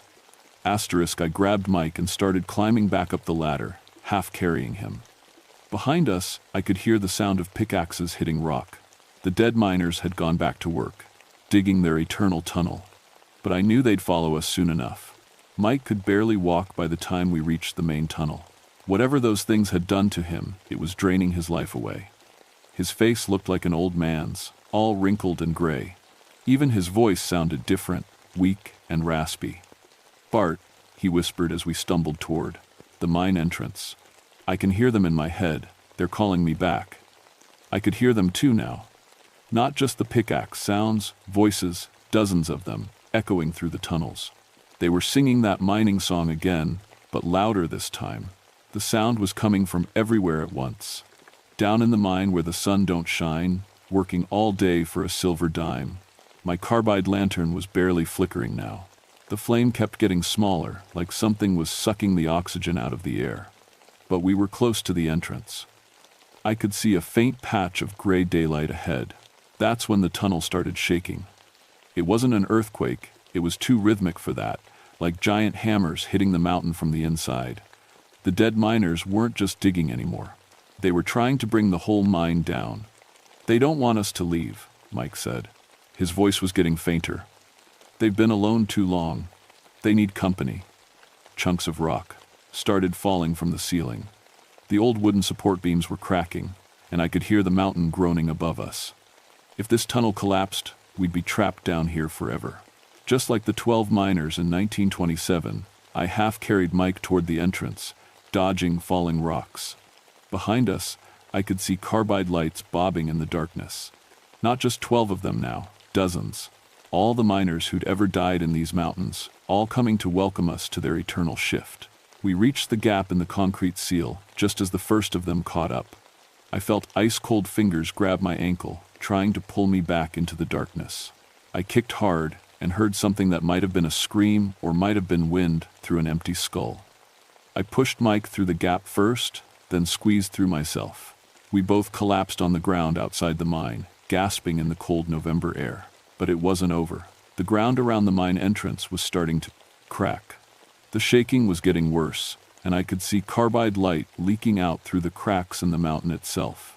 The dead miners weren't just in the tunnels anymore, they were everywhere under the ridge. "Bart," Mike said. He was lying on his back, looking up at the gray sky. "I'm not going to make it, am I?" I looked at him and felt my heart sink. His hair was completely white now, and his skin looked like old paper. Whatever those things had done to him, there was no coming back from it. "You hang on," I told him. "We'll get you to a hospital." He shook his head. "Can't you feel it?" They marked me. I can hear all of them now, every miner who ever died in these mountains. They're all down there, still working, still waiting. The mountain shook again, harder this time. Trees were falling, and I could hear the concrete seal cracking apart. "They want the mine opened," Mike whispered. "They want people to know they're still here, still working there." That's when I understood what I had to do.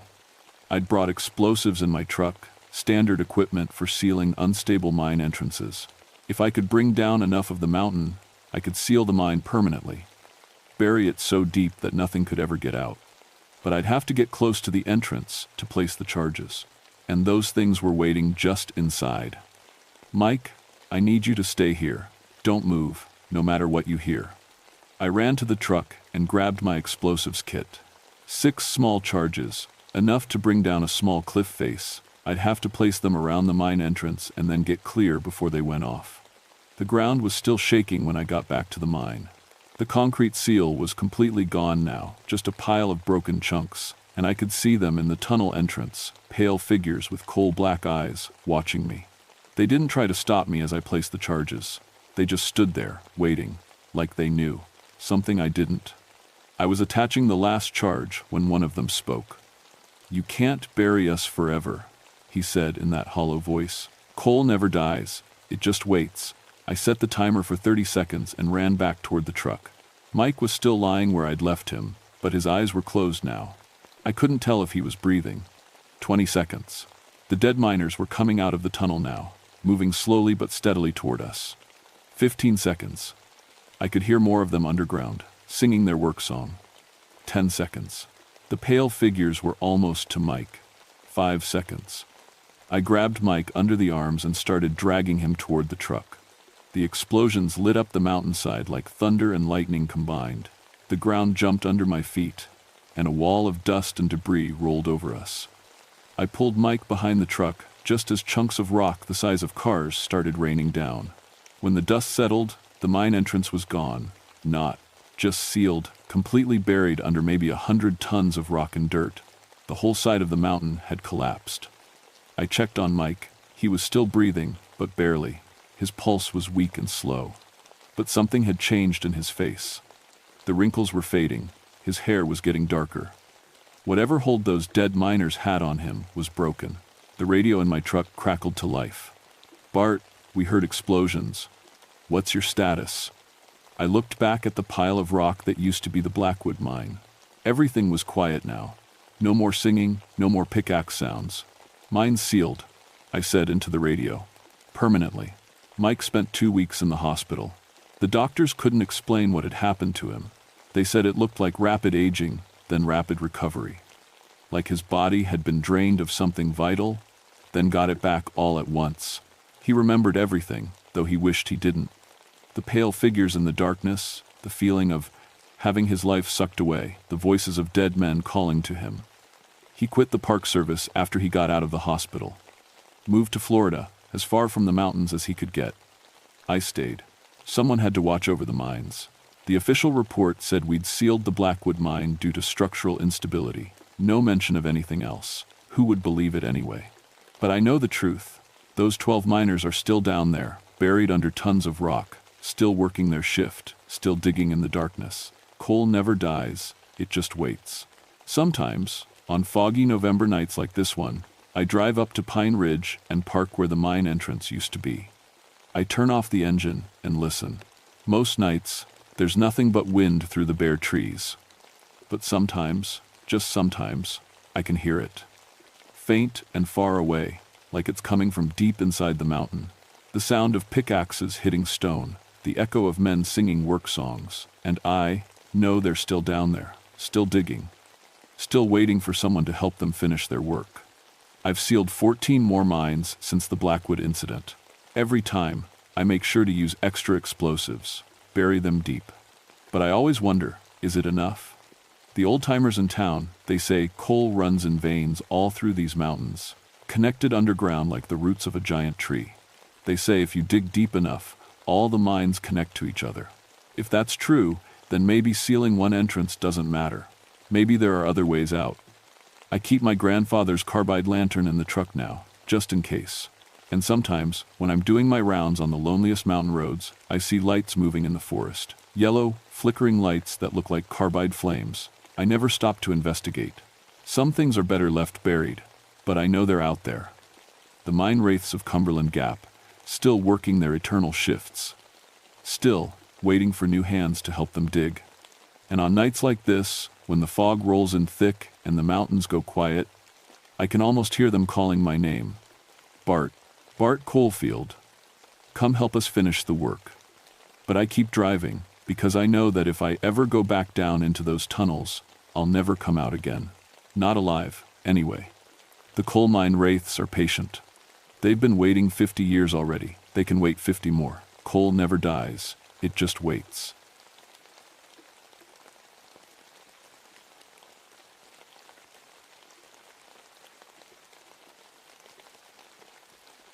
My name is Jeremiah Rootwood, but everyone calls me Jerry. I've been a forest ranger for 15 years now, working the Cherokee National Forest up in North Carolina. People think being a ranger is all about putting out campfires and giving directions to lost hikers. But my job is different. I protect plants. Sounds weird, right? But some of these mountain plants are worth more than gold. American ginseng especially. A single root can sell for hundreds of dollars, and the really old ones, they go for thousands. That's why poachers come into our forests with shovels and bags, digging up everything they can find. I know plants better than most people know their own families. I can spot ginseng by the way its leaves catch morning light. I know which mushrooms are safe to eat and which ones will kill you. Before I became a ranger, I studied botany at the university. But the mountains taught me more than any textbook ever could. The Joyce Kilmer Memorial Forest is my territory. It's 3,800 acres of old-growth wilderness, where some trees have been standing since before Columbus sailed to America. The Cherokee people called this place sacred. They had stories about little people who lived in the roots and protected the special plants. I always figured those were just old tales to keep kids from wandering too far into the woods. I should have listened better.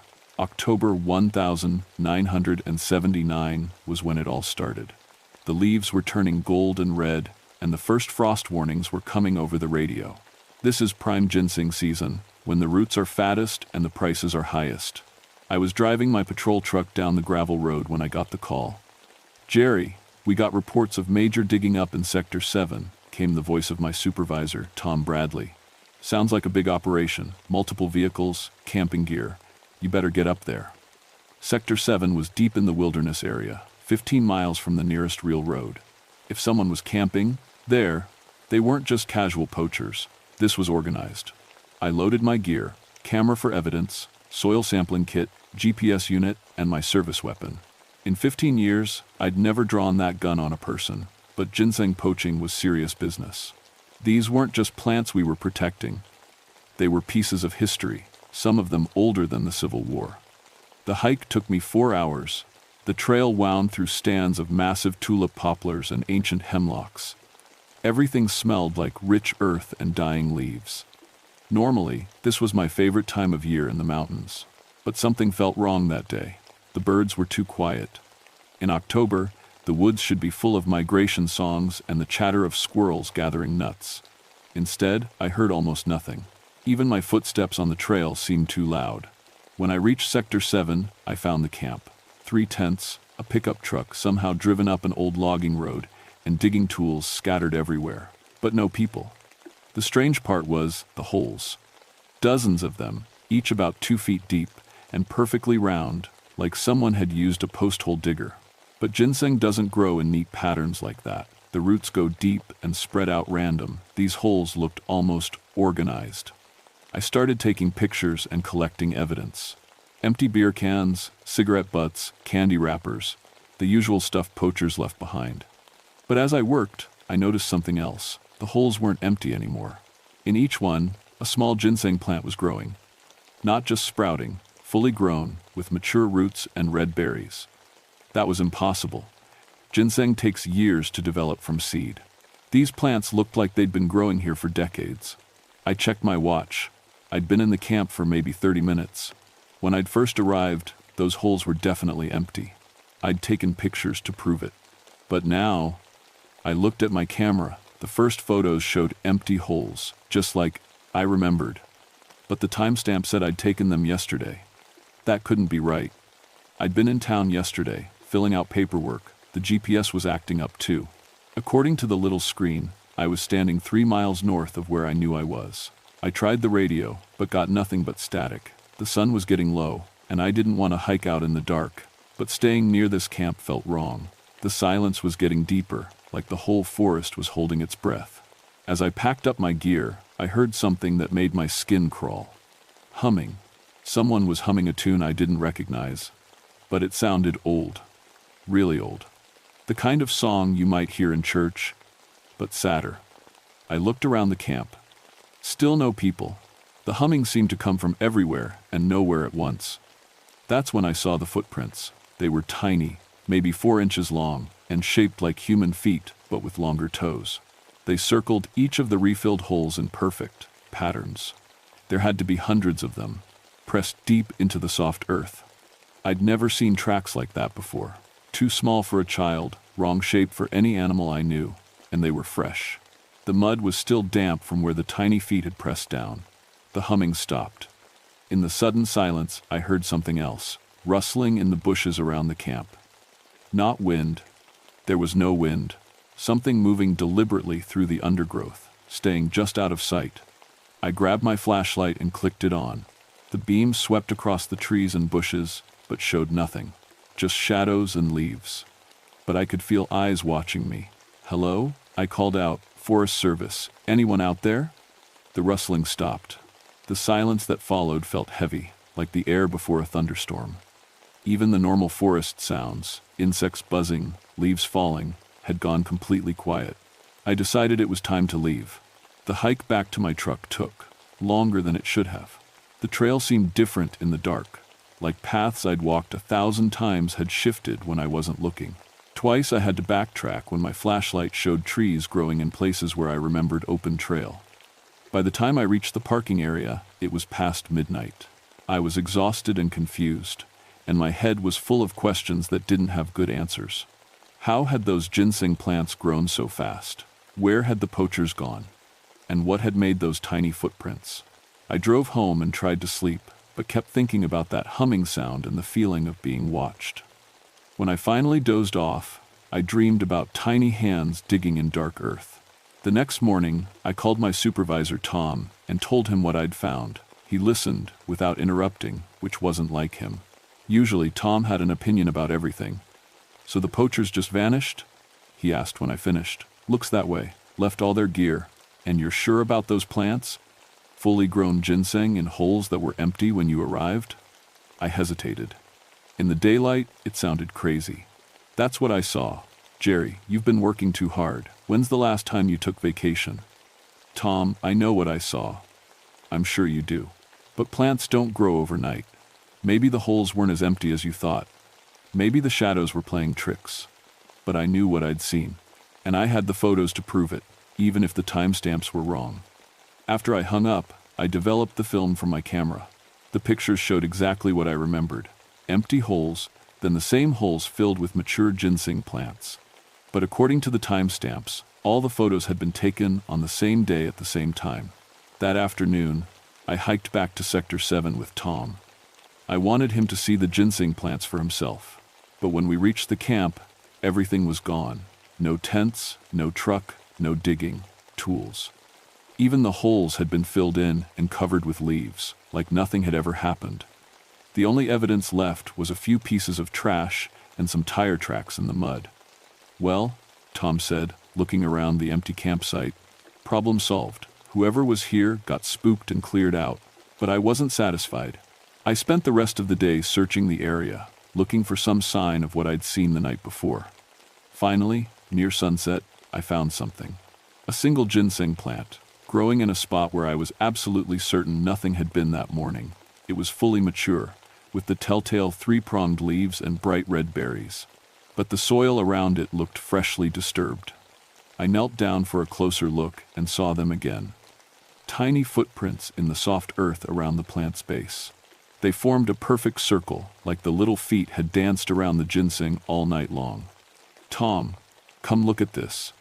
But when I turned around, Tom was gone. I called his name and heard no answer. My voice echoed off the trees and died in the silence. I was alone in the woods, and the sun was setting fast. That's when I heard the humming again. The same old, sad tune from the night before. It seemed to come from the ground itself, rising up through the roots and leaves, like the earth was singing. I followed the sound deeper into the forest, away from the trail. The humming grew stronger, joined by other voices. A whole choir of tiny voices, singing in harmony. I pushed through a thick patch of rhododendron and found myself in a clearing I'd never seen before.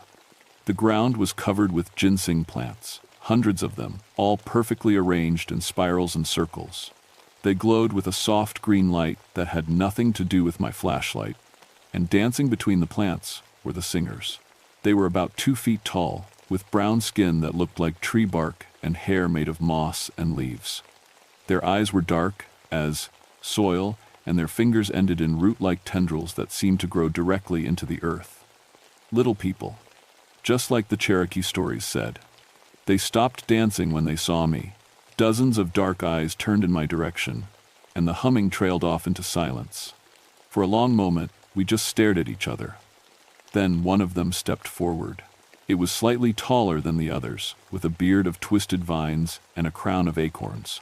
When it spoke, its voice sounded like wind through pine needles. "You protect the green-growing things," it said, "but you do not understand what you protect." I opened my mouth to answer, but no words came out. This couldn't be happening. People like me, practical people, educated people, didn't meet fairy tale creatures in the woods.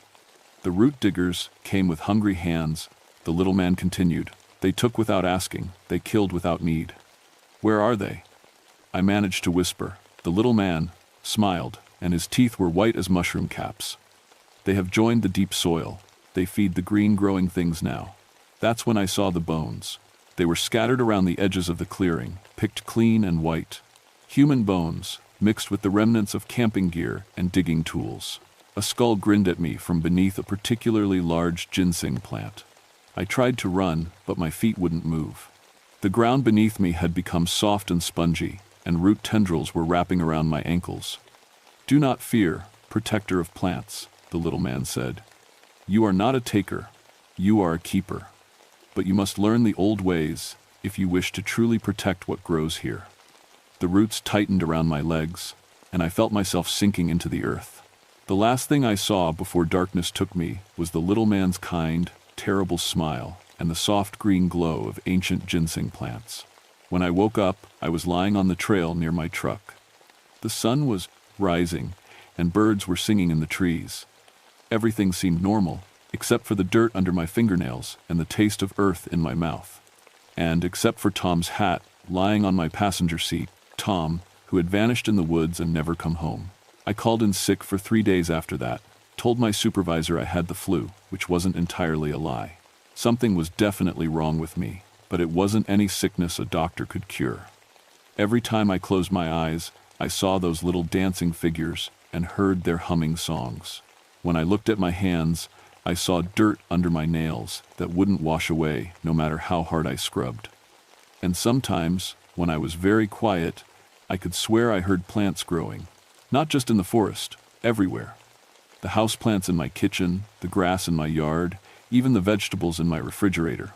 All of them whispering secrets in voices too small for normal people to hear. I knew I was losing my mind, but I also knew I had to go back. When I finally returned to work, they partnered me with a new ranger named Dave Mills. He was young, maybe 25, fresh out of ranger training and full of enthusiasm for law enforcement. He'd heard about the missing poachers and wanted to solve the case.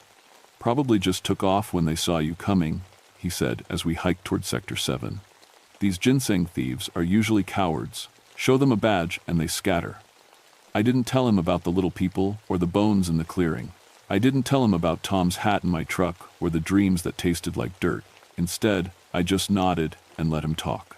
But when we reached the area where the camp had been, Dave found something I'd missed.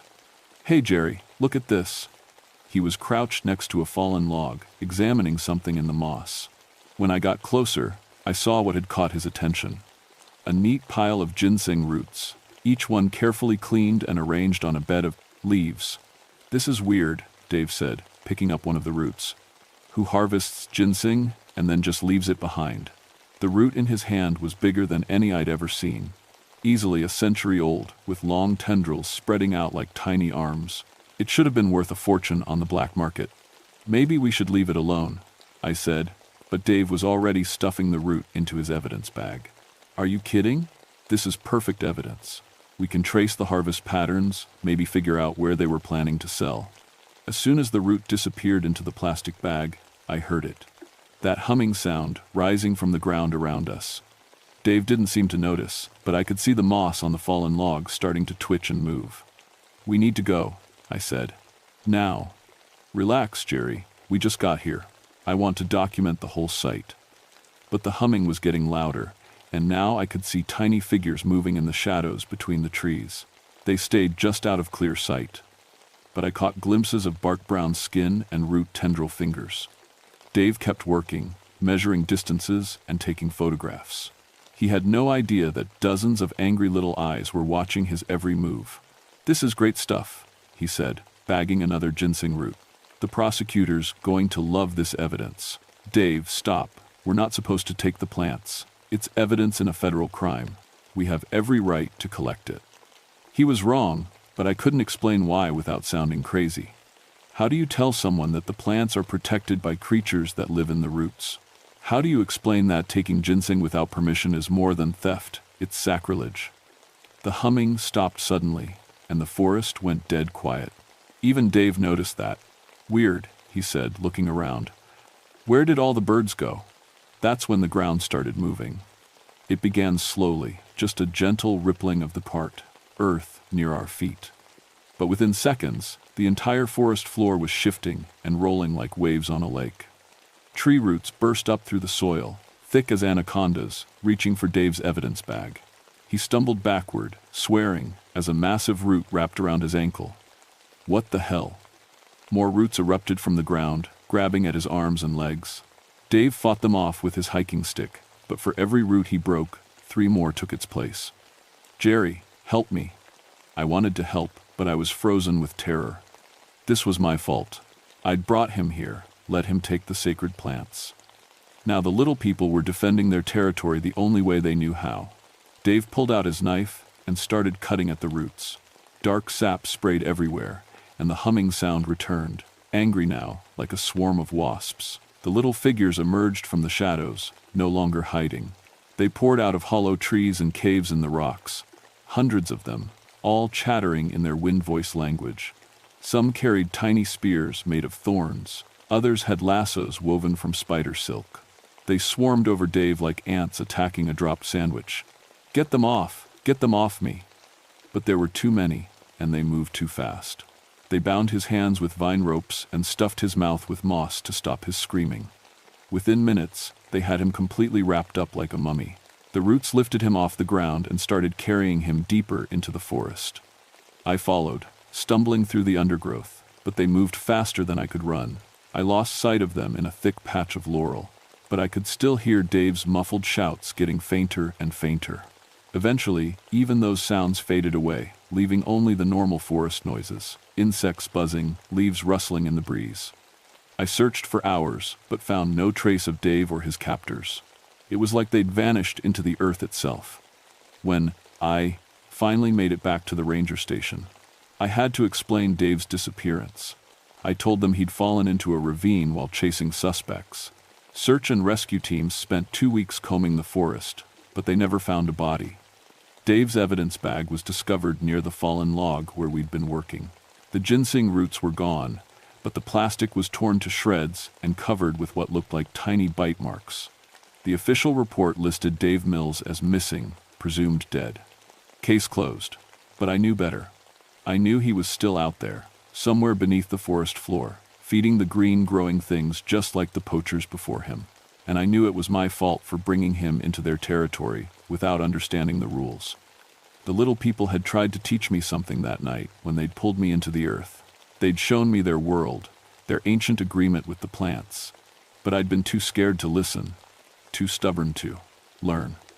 Now Dave was gone, and I was the only one left who knew the truth.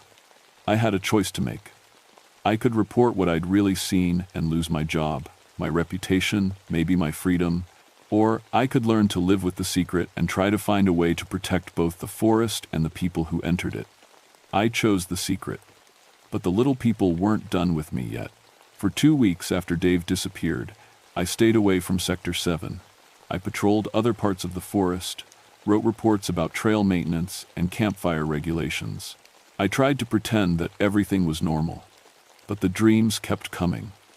Every night, I found myself back in that glowing clearing, watching the little people dance around their sacred plants. Sometimes Dave was there too, his eyes dark as soil, his fingers ending in root tendrils. He would smile at me with teeth white as mushroom caps and say, "You have to choose, Jerry, them or us." I always woke up with dirt in my mouth. Finally, I couldn't stand it anymore. I had to go back. I had to understand what the little people wanted from me. I hiked to Sector 7 on a gray October afternoon when the clouds hung low and heavy. The forest felt different now, older, somehow, and more aware. Trees seemed to lean in to watch me pass. Leaves rustled without any wind. And always, just at the edge of hearing, that soft humming sound followed me through the woods. When I reached the area where Dave had vanished, I found the same neat pile of ginseng roots that had started everything. But this time, I didn't touch them. Instead, I sat down on the fallen log and waited. "I know you're there," I said to the empty forest. "I know you can hear me. I want to learn." The humming grew louder, and the shadows between the trees began to move. One by one, the little people emerged from their hiding places. They formed a circle around me, their dark eyes curious and cautious. The leader, the one with the vine beard and acorn crown, stepped forward. "You have seen the price of taking without permission," he said in his wind voice. "The root diggers, the badge wearer, they joined the deep soil because they would not listen." "What happened to my partner?" I asked. "He feeds the old trees now. His body nourishes the sacred roots. It is not a cruel death. He has become part of something larger than himself." I shuddered, thinking of Dave buried somewhere beneath the forest floor. And the poachers, the same. They came with greedy hands and empty hearts. They took the old medicine without offering anything in return. So we took their lives to balance the scales. "Is that what you want from me? My life?" The little man tilted his head, considering. "You are different, protector. You guard the green growing things, even though you do not understand them. But ignorance is no longer an excuse. You have seen too much to remain unknowing." He gestured to the Sino, other little people, who began to move closer. They carried tools made of bone and thorn, and their eyes gleamed with ancient purpose. "You will learn the old ways," the leader continued.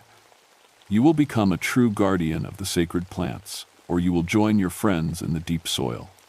I felt the familiar softness beneath my feet as the ground began to change. Root tendrils wrapped around my ankles, not tight enough to hurt, but firm enough to hold me in place. "What do I have to do?" I asked. The little man smiled. "First, you must forget the new ways of thinking. Plants are not property to be owned or resources to be managed. They are living beings with their own purposes and desires. The old medicine plants especially, they choose who may harvest them and who may not." As he spoke, the ginseng plants around us began to glow with that soft green light. I could feel their presence in my mind, ancient and patient and wise. The Cherokee people understood. This, the leader continued. They asked permission before taking any plant. They offered gifts in return. They took only what was needed and left the rest to grow. "And if I learn these ways, if I do what you ask, then you will be our partner in protecting this place. You will guide the surface dwellers who come seeking the old medicine. You will teach them to ask properly, to give fairly, to take only what is freely offered. The roots around my ankles tightened slightly. And if I refuse? The little man's smile faded. Then you will learn the ultimate lesson. You will become one with the plants you have spent your life protecting. Your body will nourish the sacred roots, and your spirit will join the songs that rise from the deep soil. I thought about Dave, somewhere beneath the earth, his life force feeding ancient trees. I thought about the poachers, their bones scattered in hidden clearings.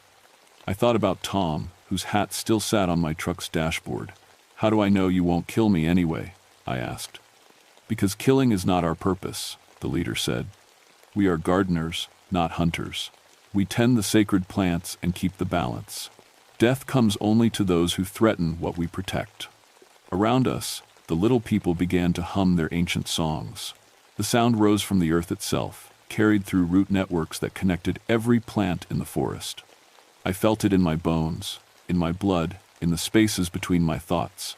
And suddenly, I understood.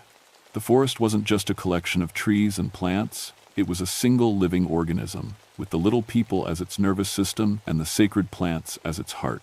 Every root, every leaf, every flower was connected in a web of consciousness that stretched back thousands of years. The ginseng and other medicine plants weren't just valuable crops.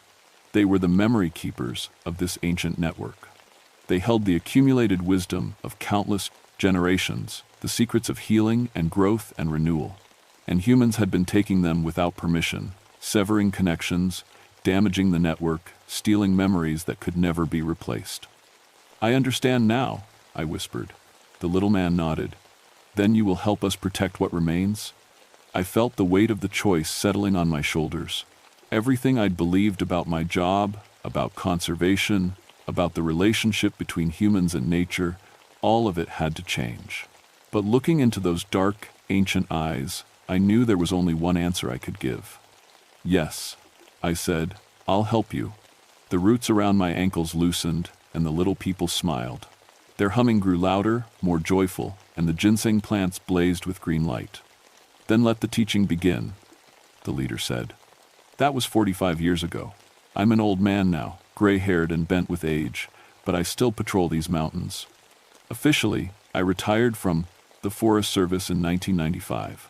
Unofficially, I never stopped working.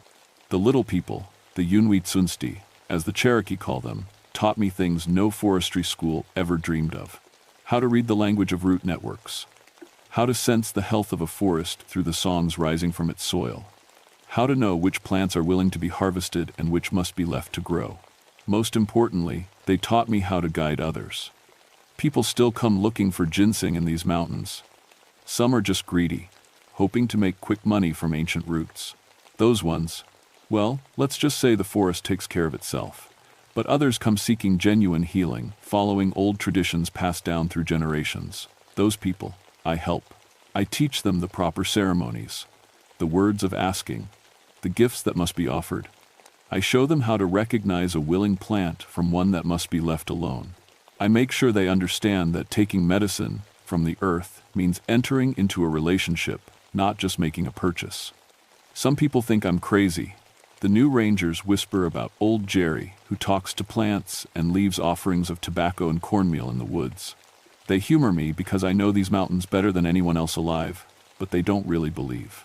That's fine. Belief isn't required. Understanding is. The missing persons cases still happen sometimes. Poachers who ignore the warnings, who take without asking, who treat the sacred plants like any other crop. The official reports usually blame bear attacks or hiking accidents. The bones are never found. But fewer people go missing now than they did 45 years ago. Word gets around in certain circles. Stories about the haunted parts of the Cherokee forest, about rangers who vanish and campsites found empty. Most of the really destructive harvesters have learned to stay away. The ones who do come with respect, with proper knowledge, with offerings for the little people. They find what they're looking for. Medicine that actually heals. Roots that carry the wisdom of centuries. Plants that offer their gifts freely to those who ask properly. I won't be here much longer. My knees are shot, my eyes aren't what they used to be, and my heart skips beats more often than it should. But I've been training a replacement, a young Cherokee woman named Sarah who grew up hearing the old stories from her grandmother. She understands the partnership between humans and the forest in ways that took me decades to learn. The little people like her already. I've seen them leaving her gifts. Perfect acorns, flowers that bloom out of season, water that sparkles with more than just sunlight. When my time comes, I know where I'll end up.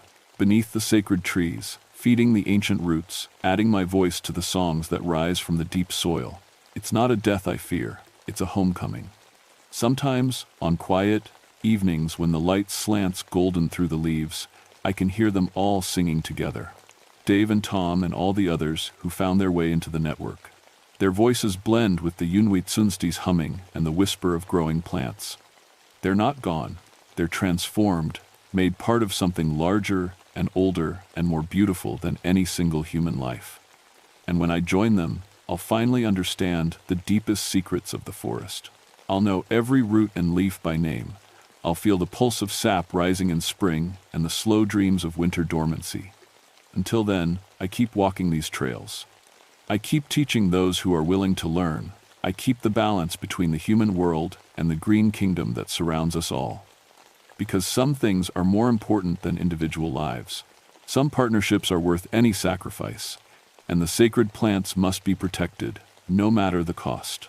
The little people are always watching, always listening, always ready to defend what they've tended for thousands of years. Remember that.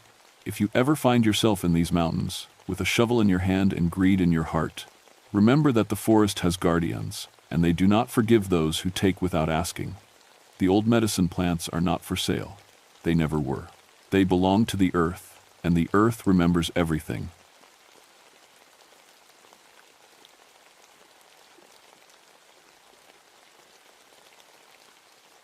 My name is Ezekiel Hollerback, but folks just call me Zeke. For 18 years, I've been a ranger here in the Pisgah National Forest, up on Grandfather Mountain in North Carolina. When I tell people what I do for a living, they usually think it sounds pretty peaceful. Walking through the woods, helping lost hikers, teaching kids about nature. And most of the time, they're right. But there's one story I've never told anyone. Not my wife, not my fellow rangers, not even the investigators who came asking questions after what happened in December of 1984. See, I grew up in these mountains, raised by strict Baptist folks who filled my head with talk of devils and demons lurking behind every tree. When I became a ranger, I thought I'd left all that nonsense behind. I figured demons were just something preachers made up to scare people into church. I was wrong.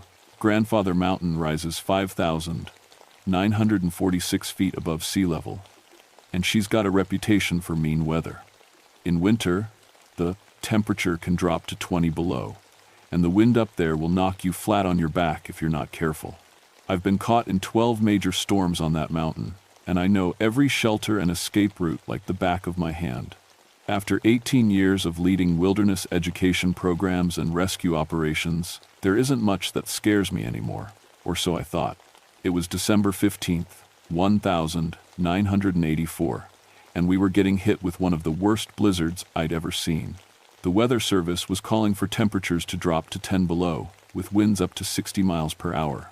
Any smart person would have been home by their fireplace. But I got a call from the park office about some kind of religious group that had been spotted heading up the mountain despite the weather warnings. Zeke, we've got reports of maybe 8 or 10 people heading up toward Devil's Courthouse, said Janet from dispatch. Hikers saw them carrying what looked like ritual supplies. You know, how these cult types can be. I knew, all right, every few years, some group would come up here thinking they could commune with nature or perform some kind of ceremony on what they thought was sacred ground. Most of the time they were harmless, just city folks playing at being spiritual. But going up the mountain in weather like this wasn't just stupid, it was deadly. I'll check it out, I told Janet, though part of me was hoping they'd already turned back. The thing about Grandfather Mountain is that it's not just any old peak. The Cherokee people considered it sacred long before any white settlers showed up, and there are stories about this place that go back hundreds of years. Local folks still talk about something they call raw head and bloody bones. Demons that supposedly punish people who do wrong on the mountain. Growing up, My grandmother used to tell me these stories to keep me from wandering too far into the woods. As I loaded my pack with cold weather, gear, and emergency supplies, I couldn't help but think about those old stories. Not because I believed them, mind you, but because anyone crazy enough to be up on the mountain in this weather might be the type to take such legends seriously. The snow was already coming down hard when I started up the trail, my snowshoes crunching through the fresh powder. The wind was picking up, making that hollow whistling sound that means a storm is about to get much worse. I'd been in situations like this before, but something felt different. Maybe it was just the cold getting to me, but I had this feeling in my gut that I wasn't going to like what I found up there. As I climbed higher, the storm seemed to be getting stronger instead of weaker. The snow was so thick I could barely see 10 feet ahead, and my compass was acting strange. The needle kept swinging back and forth like it couldn't make up its mind which way was north.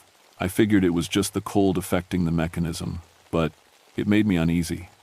About 2 hours into the climb, I started smelling something that didn't belong. Mixed in with the clean mountain air and snow, there was a hint of something else. Something that reminded me of sulfur, like when you strike a match. It was faint, but it was definitely there.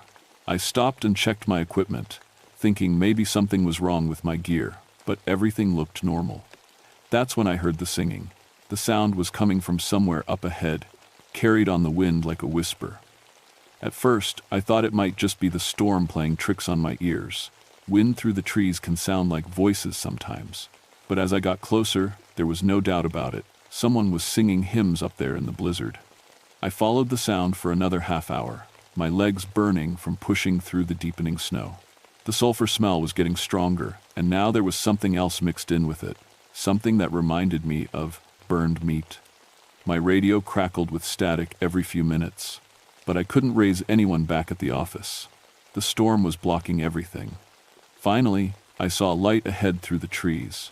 Not the steady beam of flashlights or the warm glow of a campfire, but something flickering and orange, like flames dancing in the wind. I slowed down and approached carefully, using the trees for cover.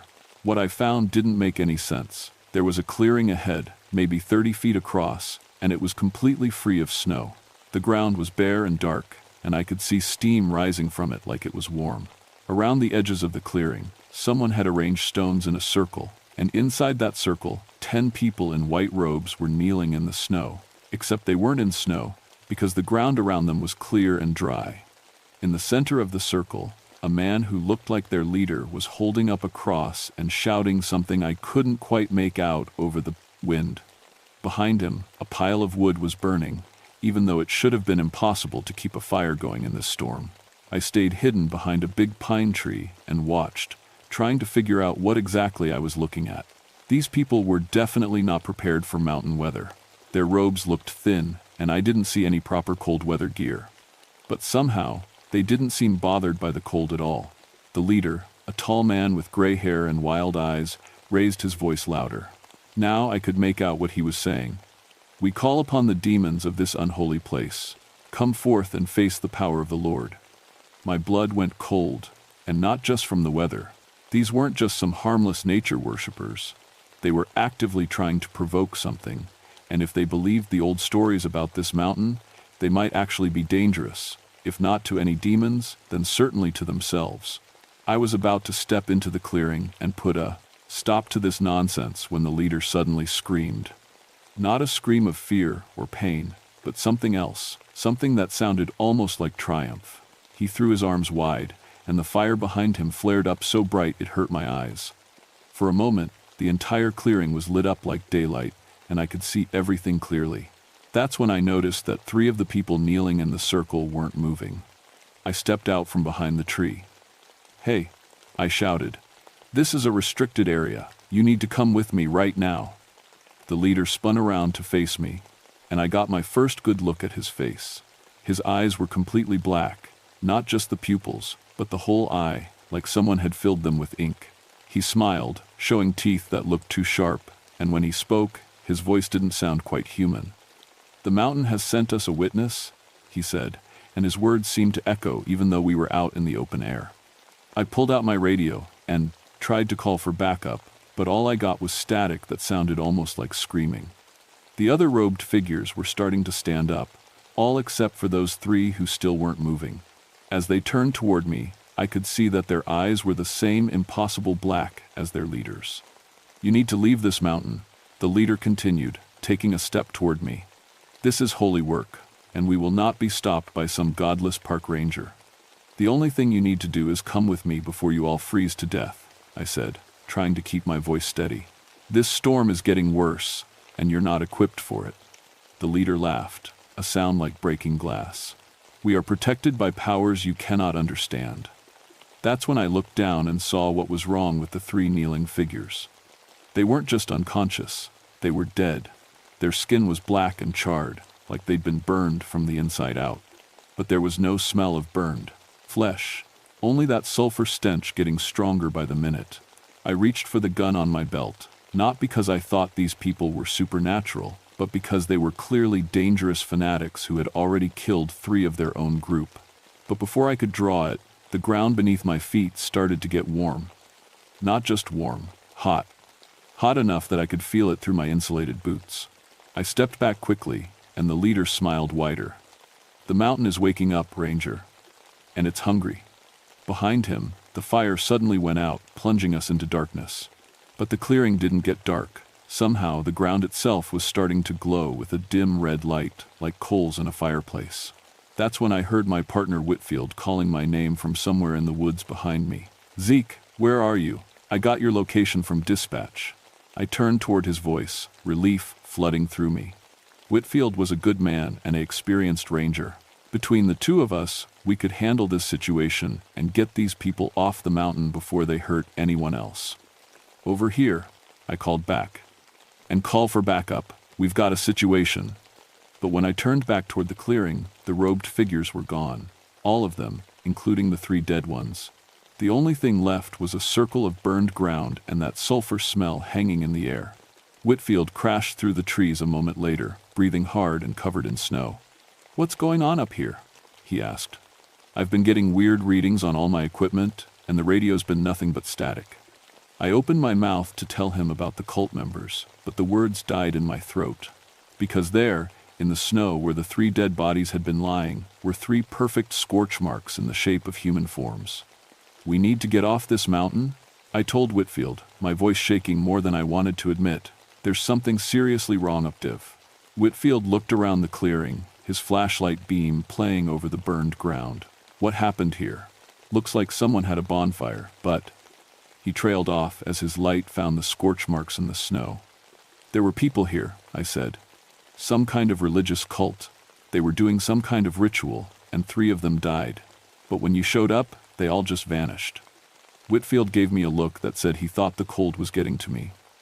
"Zeke, people don't just vanish. Especially not dead people." I knew how crazy it sounded, but I also knew what I'd seen. "Check your equipment," I said. "Is everything working normally?" He pulled out his compass and frowned. The needle was spinning in slow circles, never settling on any direction. His GPS unit showed nothing but error messages, and his radio produced only that weird static that almost sounded like voices. "Atmospheric interference from the storm," he said, but he didn't sound convinced. That's when we heard the screaming. It was coming from somewhere deeper in the woods, high-pitched and full of terror. Not the kind of scream someone makes when they're hurt, the kind they make when they're dying. We ran toward the sound, our snowshoes making it hard to move quickly through the deep snow. The screaming went on for maybe 30 seconds, then cut off abruptly, leaving only the wind howling through the trees. We found them about a quarter mile from the clearing, or what was left of them. Two of the robed figures were lying in the snow, but they looked nothing like they had when I'd seen them in the circle.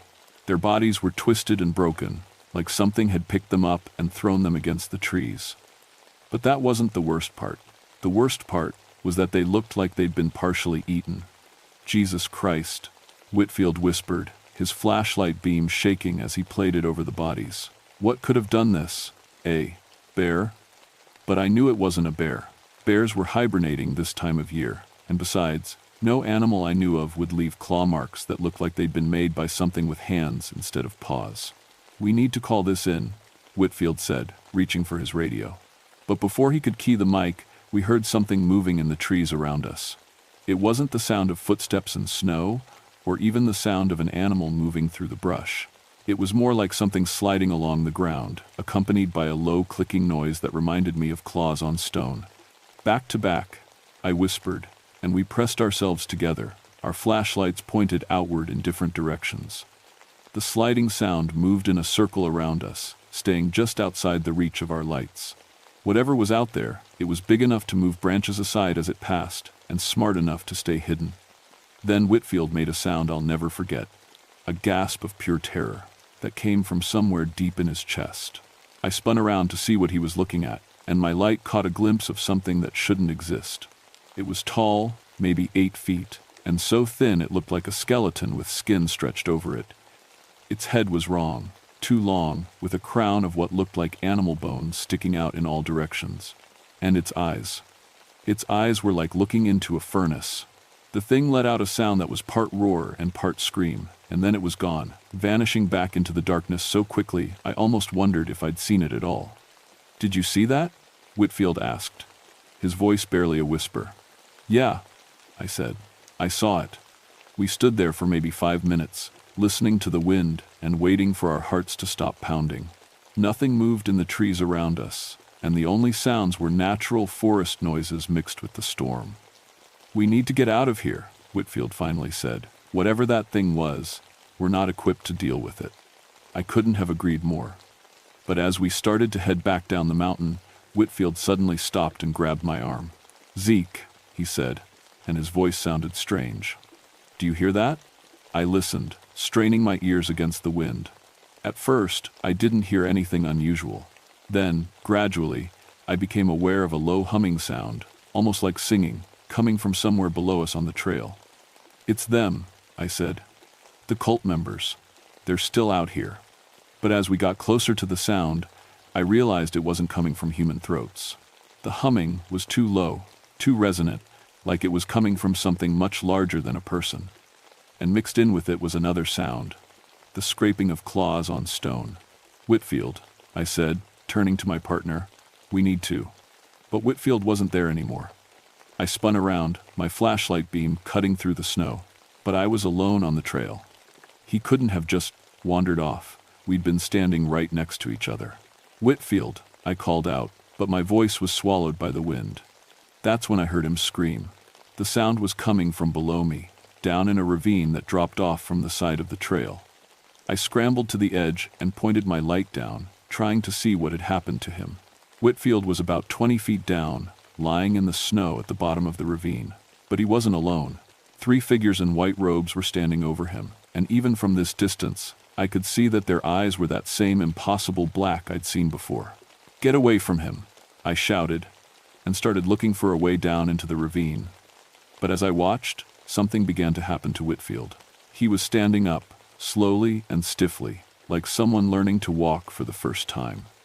When he turned to look up at me, I saw that his eyes had gone black too. The 3 robed figures began to climb out of the ravine, moving up the steep slope like they were walking on level ground. Whitfield followed them, his movements jerky and unnatural. I ran. I crashed through the woods, my snowshoes catching on branches and roots, falling and getting back up again without thinking about anything except getting away from whatever had taken my partner. Behind me, I could hear them following, not running, but moving with that same steady, unnatural pace. The storm was getting worse, and I was starting to lose feeling in my hands and face. I knew I needed to find shelter soon, or I'd freeze to death before whatever was chasing me could catch up. There was an old ranger shelter about a mile from where I was, if I could just make it there. But every time I thought I was getting ahead of them, I'd hear that low humming sound again, seeming to come from all around me. And mixed in with it now was Whitfield's voice, calling my name in a tone that didn't sound like him at all. "Zeke," he called, through the wind. "Where are you going? Come back and join us." I kept running, following a trail I knew by heart even in the blizzard. But when I reached the spot where the shelter should have been, there was nothing there, just trees and snow, like the building had never existed. That's when I realized that the thing chasing me wasn't just some mountain creature or a group of crazy cultists. It was something that could change the mountain itself, making familiar places disappear and safe routes lead nowhere. I was trapped. I found a cluster of large rocks and squeezed between them, trying to get out of the wind and think. My radio was still dead, my GPS wasn't working, and my compass was spinning uselessly. I was completely cut off from the outside world, alone on a mountain with something that defied everything I thought I knew about reality. The humming was getting closer, and now I could hear other sounds with it. The scraping of claws on stone, the crack of breaking branches, and underneath it all, something that sounded like laughter. "Zeke," Whitfield's voice called again, closer now. "You can't hide from us. We can smell your fear." I pressed myself deeper into the rocks and tried to think. My grandmother's stories came back to me, the old Cherokee legends about Rawhead and Bloody Bones, demons that punished people who violated sacred places. I'd always thought they were just stories, but what if they weren't? The cult leader had said something about calling forth demons to face the power of the Lord. What if he'd actually succeeded? What if there really were things living in this mountain that didn't like being disturbed? I heard footsteps in the snow nearby, slow and deliberate. Through a gap in the rocks, I could see figures moving past. The white-robed cultists, with Whitfield walking stiffly among them. Their eyes all glowed with that same red light I'd seen in the clearing. But behind them came something else, something tall and skeletal, crowned with bones, its burning eyes scanning the rocks where I was hiding. This close, I could see that it wasn't quite solid. It seemed to shift and waver like heat rising from hot asphalt. It stopped directly in front of my hiding place and tilted its head, listening. When it spoke, its voice was like grinding stone. "We know you are there, Ranger. Come out and face judgment." I stayed as still as I could, barely breathing. The thing waited for a long moment, then continued speaking. "You are not like the others. You did not come here to defile sacred ground or mock the old ways, but you serve those who do. You help them build their trails and bring their crowds to places that should remain untouched." It leaned closer to the rocks, and I could feel heat radiating from its body despite the freezing air. "The Cherokee knew to respect this mountain," it continued.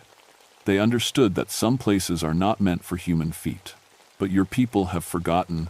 They come here with their noise and their arrogance, treating sacred places like a playground."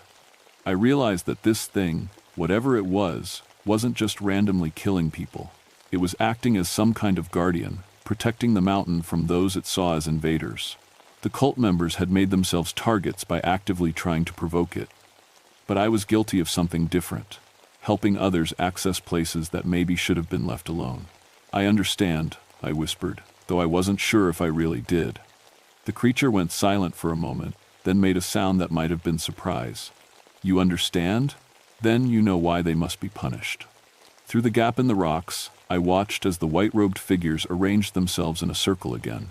In the center, the cult leader stood with his arms raised, but now I could see that he wasn't leading the ceremony. He was being controlled, just like Whitfield. "They came here to prove their god was stronger than the spirits of this place," the creature said. "But there is no god here except the mountain itself. And it is hungry." The ground in the center of the circle began to glow red, just like it had before. But this time, instead of just getting warm, it started to crack open. Steam poured out of the fissures, carrying with it that sulfur smell and something else, something that smelled like death and old bones. The cult members began to chant in a language I didn't recognize, their voices rising and falling in a rhythm that made my skin crawl. One by one, they stepped toward the glowing cracks in the earth, and one by one, they disappeared into them.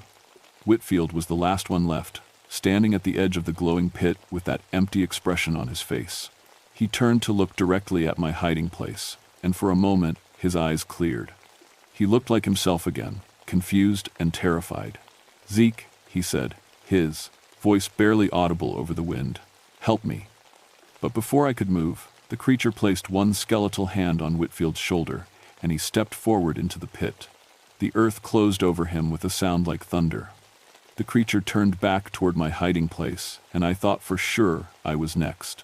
But instead of dragging me out to join the others, it just stood there, waiting.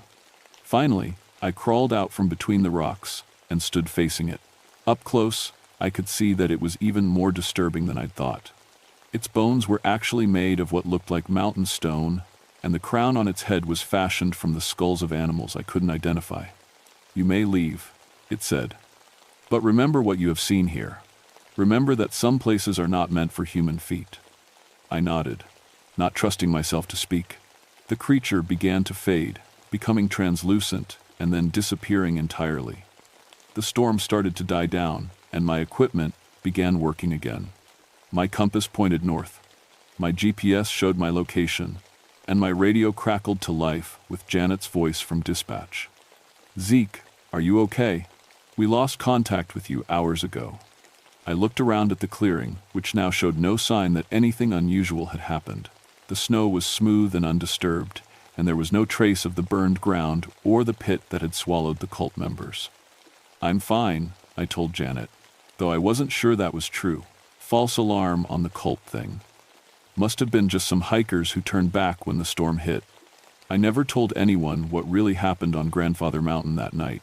The official report said that Ranger Whitfield had gotten separated from me in the blizzard and fallen into a ravine, where he died of exposure before I could find him. They never found his body, but that wasn't unusual in terrain like this. The mountain keeps its secrets. I stayed on as a ranger for another year, but my heart wasn't in it anymore. Every time I led a group up the mountain, I found myself looking over my shoulder, watching for signs that we weren't welcome. I started steering people away from certain areas, claiming they were too dangerous or environmentally sensitive. The Cherokee Nation has been trying to get some of their sacred sites on Grandfather Mountain protected from development and tourism. These days, I find myself supporting their efforts more than I probably should, given my job. But I've seen what happens when people don't respect this place, and I never want to see it again. Sometimes, late at night when the wind is howling through the mountains, I still hear that humming sound.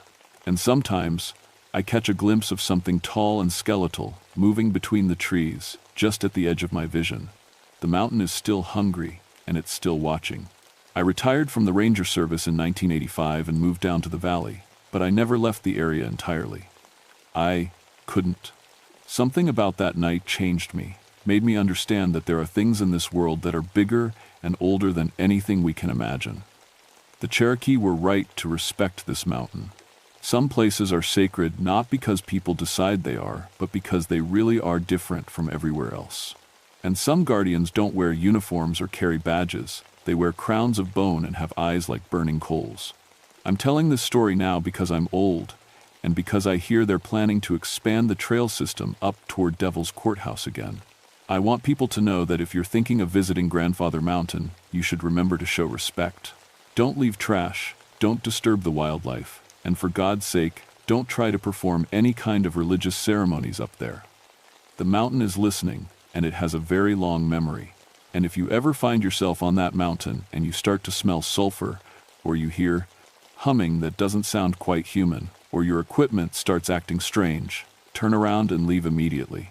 Don't try to investigate. Don't try to be a hero. And don't think you can handle whatever you might find. Because some devils are real, and they're hungry, and they've been waiting a very long time for someone to make the same mistake that cult did. Trust me on this one. I've seen what happens when they come to collect.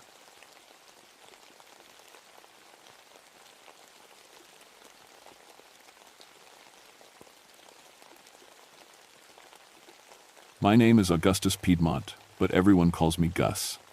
I've been a ranger in these West Virginia mountains for 19 years now, and I thought I'd seen everything these hills could throw at me. Bears, wildcats, lost hikers, cave-ins, you name it, I've dealt with it. But what happened in October of 1980 changed everything I believed about these mountains. I'm 44 years old, born and raised right here in the shadow of Seneca Creek Wilderness. My family's been in these mountains for 5 generations. My grandfather worked the coal mines until his lungs gave out, and he used to tell stories about things living deep underground. Things that ain't meant to see daylight, he'd say, coughing into his handkerchief. I always figured it was just the black lung talking, making him see things that weren't there.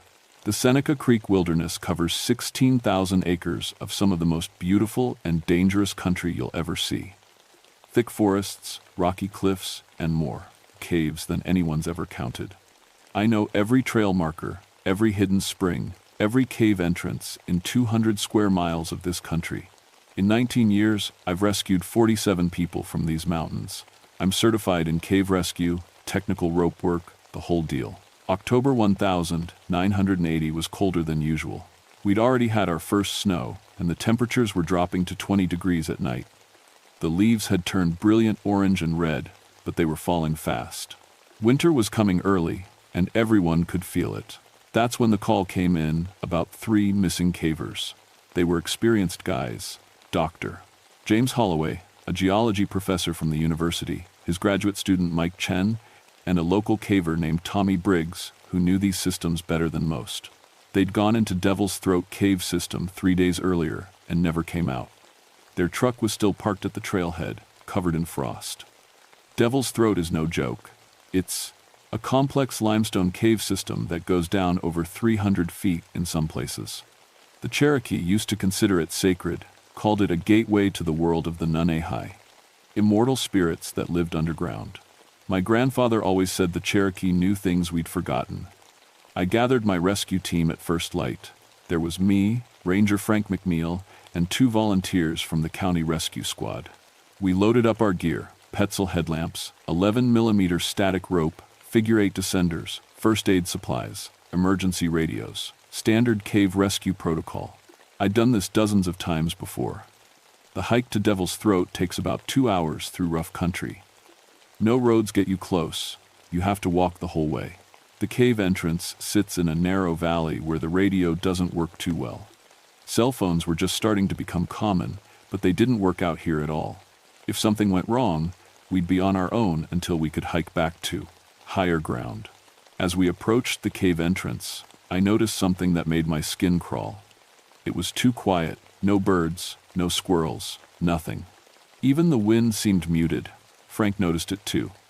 "Where are all the animals?" he asked, looking around. I didn't have an answer. In all my years in these mountains, I'd never seen the forest this dead quiet. It felt wrong, like the whole valley was holding its breath. The entrance to Devil's Throat is a jagged crack in the limestone, about 6 feet wide and tall enough to walk through if you duck your head. Cold air flows out of it constantly. That's how it got its name. Sounds like the mountain is breathing. We checked our gear one more time and clicked on our headlamps.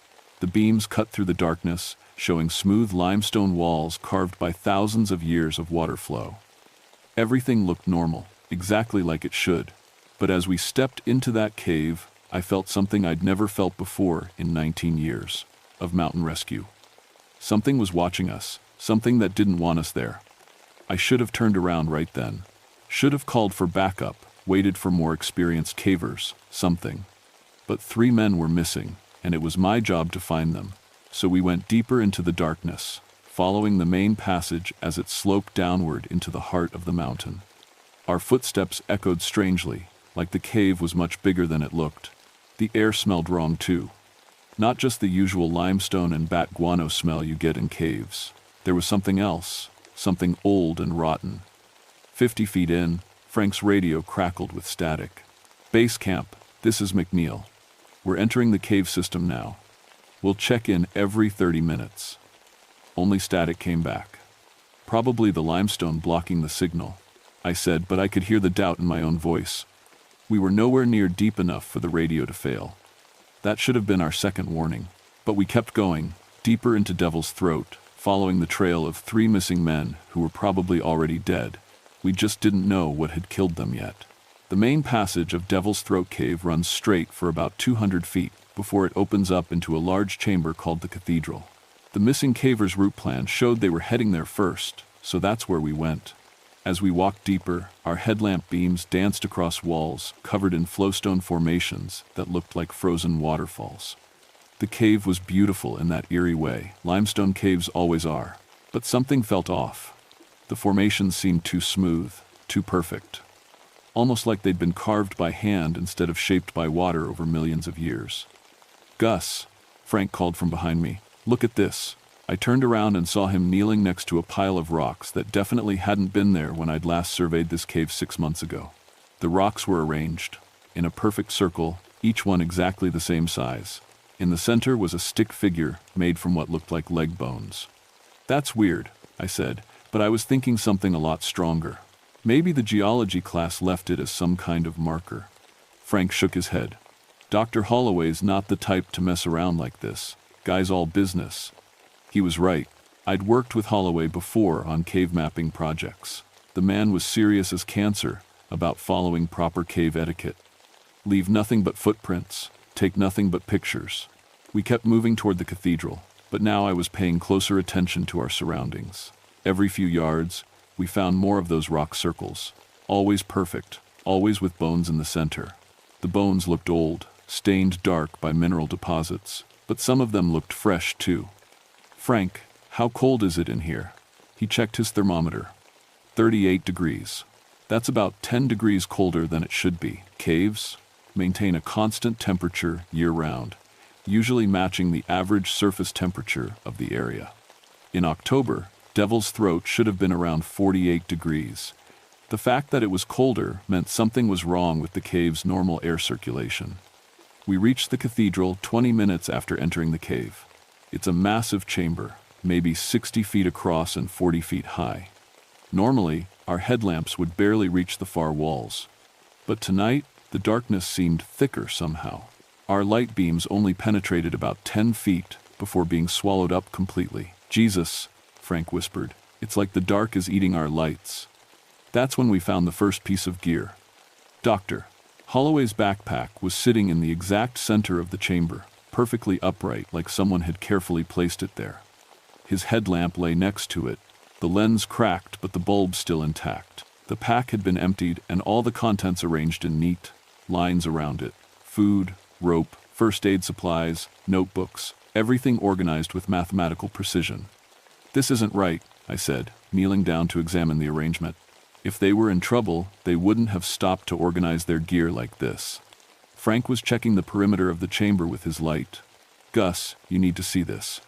He was standing next to the far wall, his beam focused on something carved into the limestone. It was a symbol I'd never seen before. A spiral pattern with lines radiating out from the center like sun rays. But the lines ended in what looked like grasping hands. "That wasn't here 6 months ago," I said. "I surveyed this whole chamber. I would have noticed that." "Somebody carved this recently," Frank said, running his fingers over the symbol. "The stone dust is still fresh." But that was impossible. It would take hours to carve something that detailed into solid limestone, and you'd need special tools. Power tools. The sound would echo for miles through these caves. I tried my radio again. "Base camp, this is Piedmont. We found some gear in the cathedral chamber.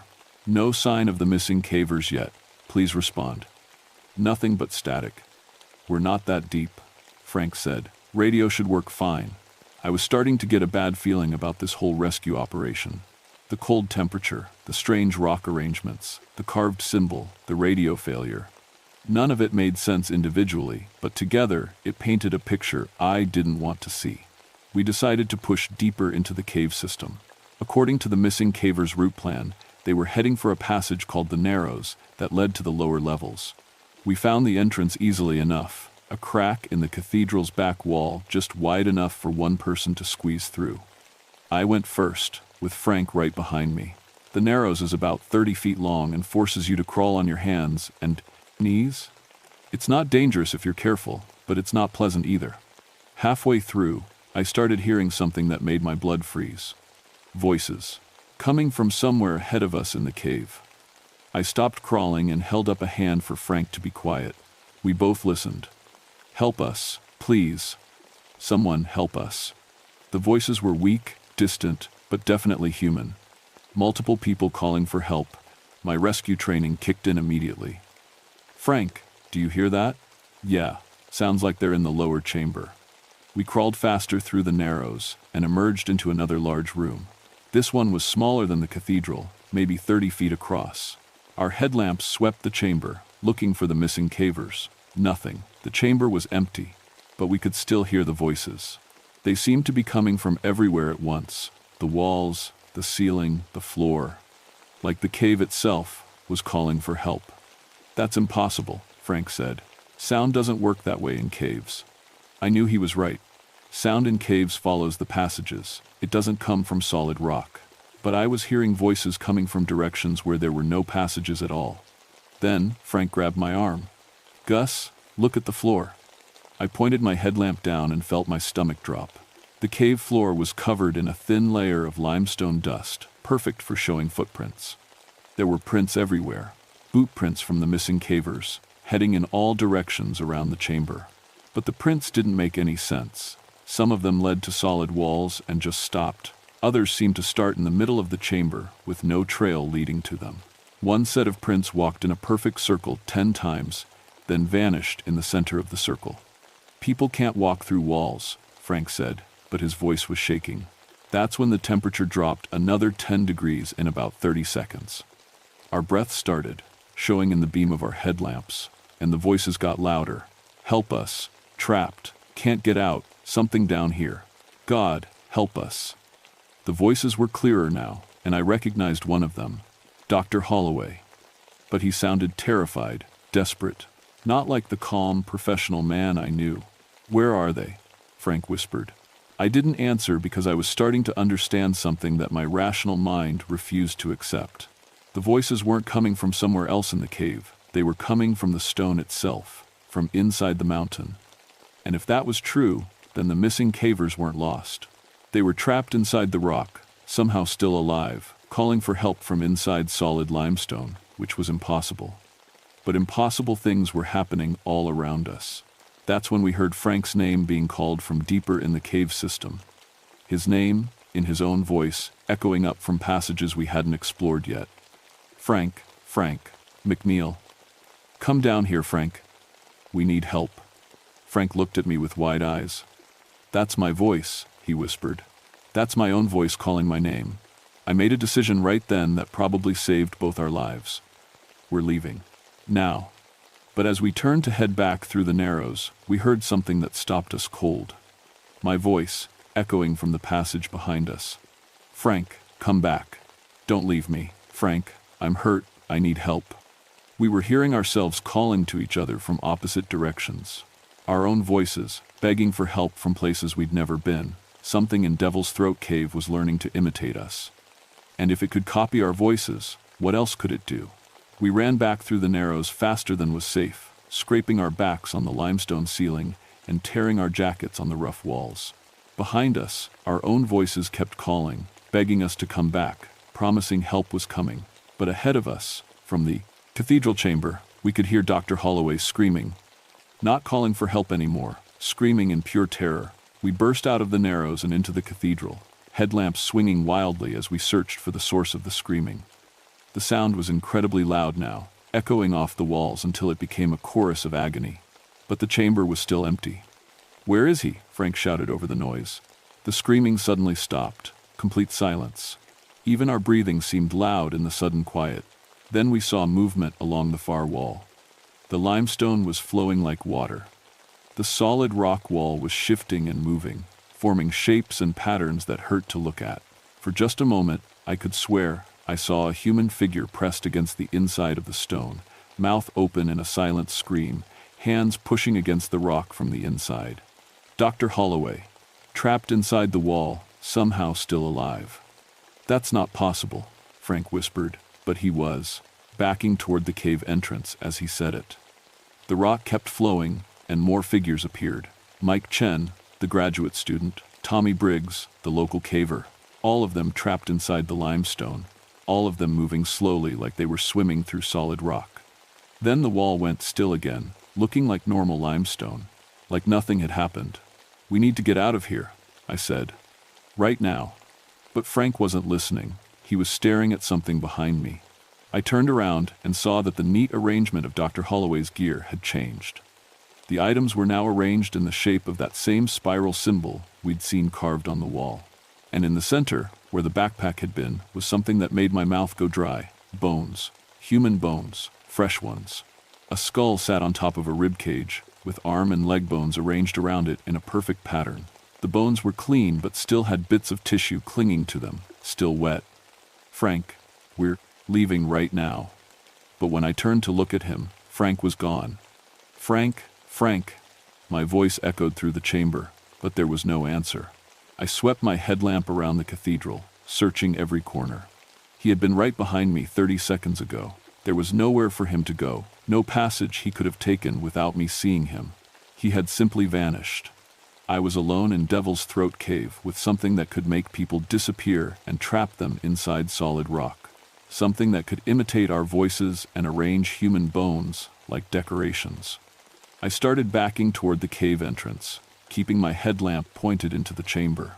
The darkness seemed to follow me, staying just at the edge of my light. As I moved, I could hear Frank calling my name from somewhere deep in the cave system. "Gus, Gus, where are you? I'm lost. I can't find my way out." But it wasn't Frank's voice anymore. It was close, but something was wrong with it. The tone was right, but there was an echo to it that didn't match the cave acoustics. And underneath the words, I could hear something else. A sound like grinding stone.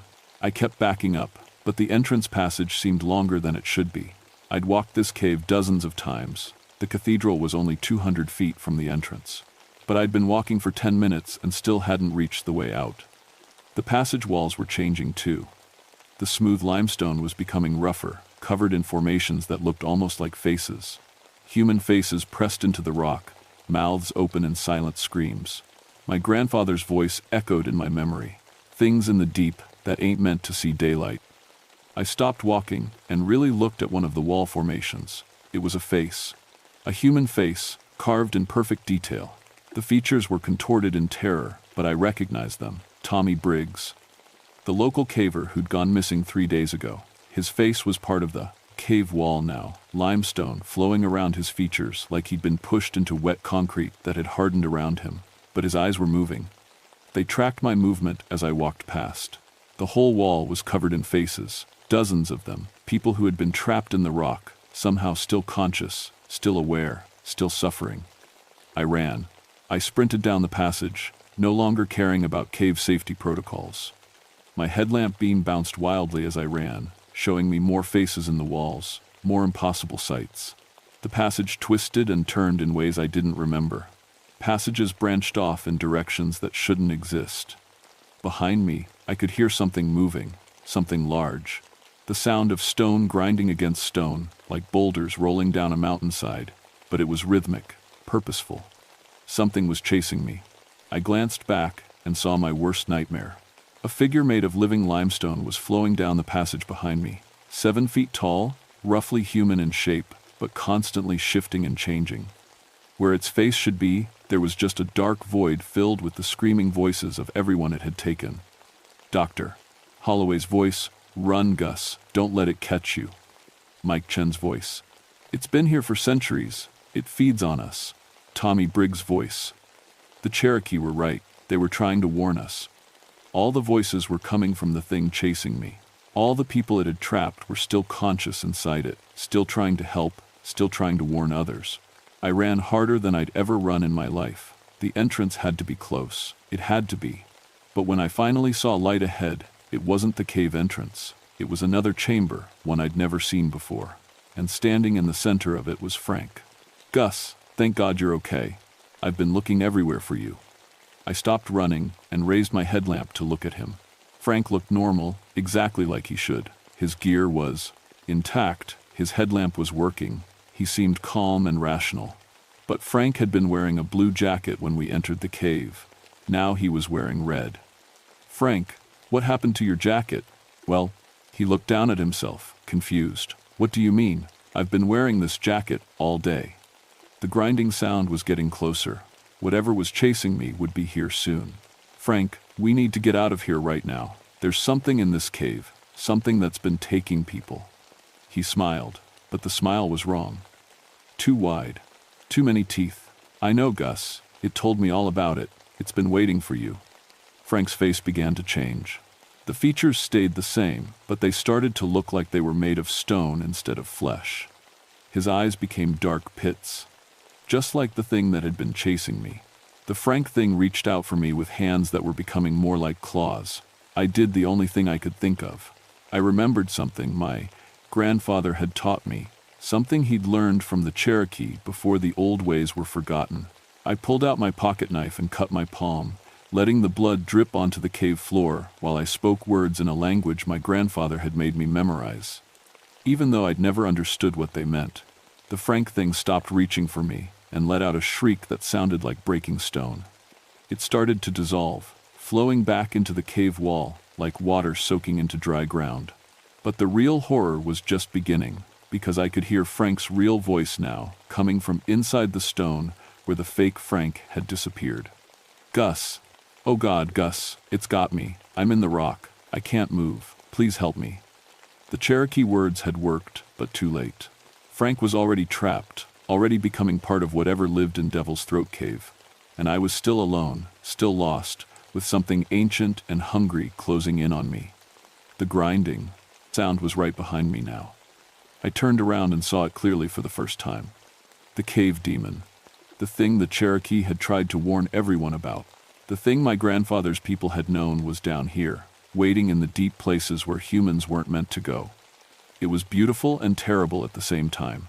A creature made of living stone that had been here since before humans ever saw these mountains.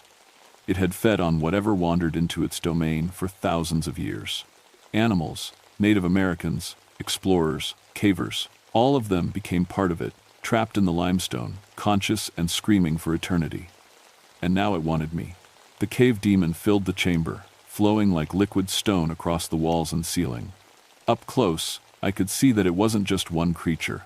It was made up of hundreds of people who had been absorbed over the centuries. Human figures pressed against its surface from the inside, their faces twisted in permanent agony. But they weren't just trapped, they were still trying to help. "The water, Gus, Doctor." Holloway's voice came from the creature's chest. "Running water, it can't cross running water." I remembered now. Cherokee legends always mentioned running water as protection against evil spirits. My grandfather had told me that too, but I'd forgotten until now. I looked around the chamber desperately. Devil's Throat Cave was carved by an underground river. There had to be water somewhere. The demon was moving toward me slowly, savoring the moment. It had all the time in the world. I was trapped in a dead-end chamber with no way out except past the creature. "You will join us," it spoke with the combined voices of everyone it had taken. "You will become part of the mountain, part of the eternal stone. Your screams will echo in these caves forever."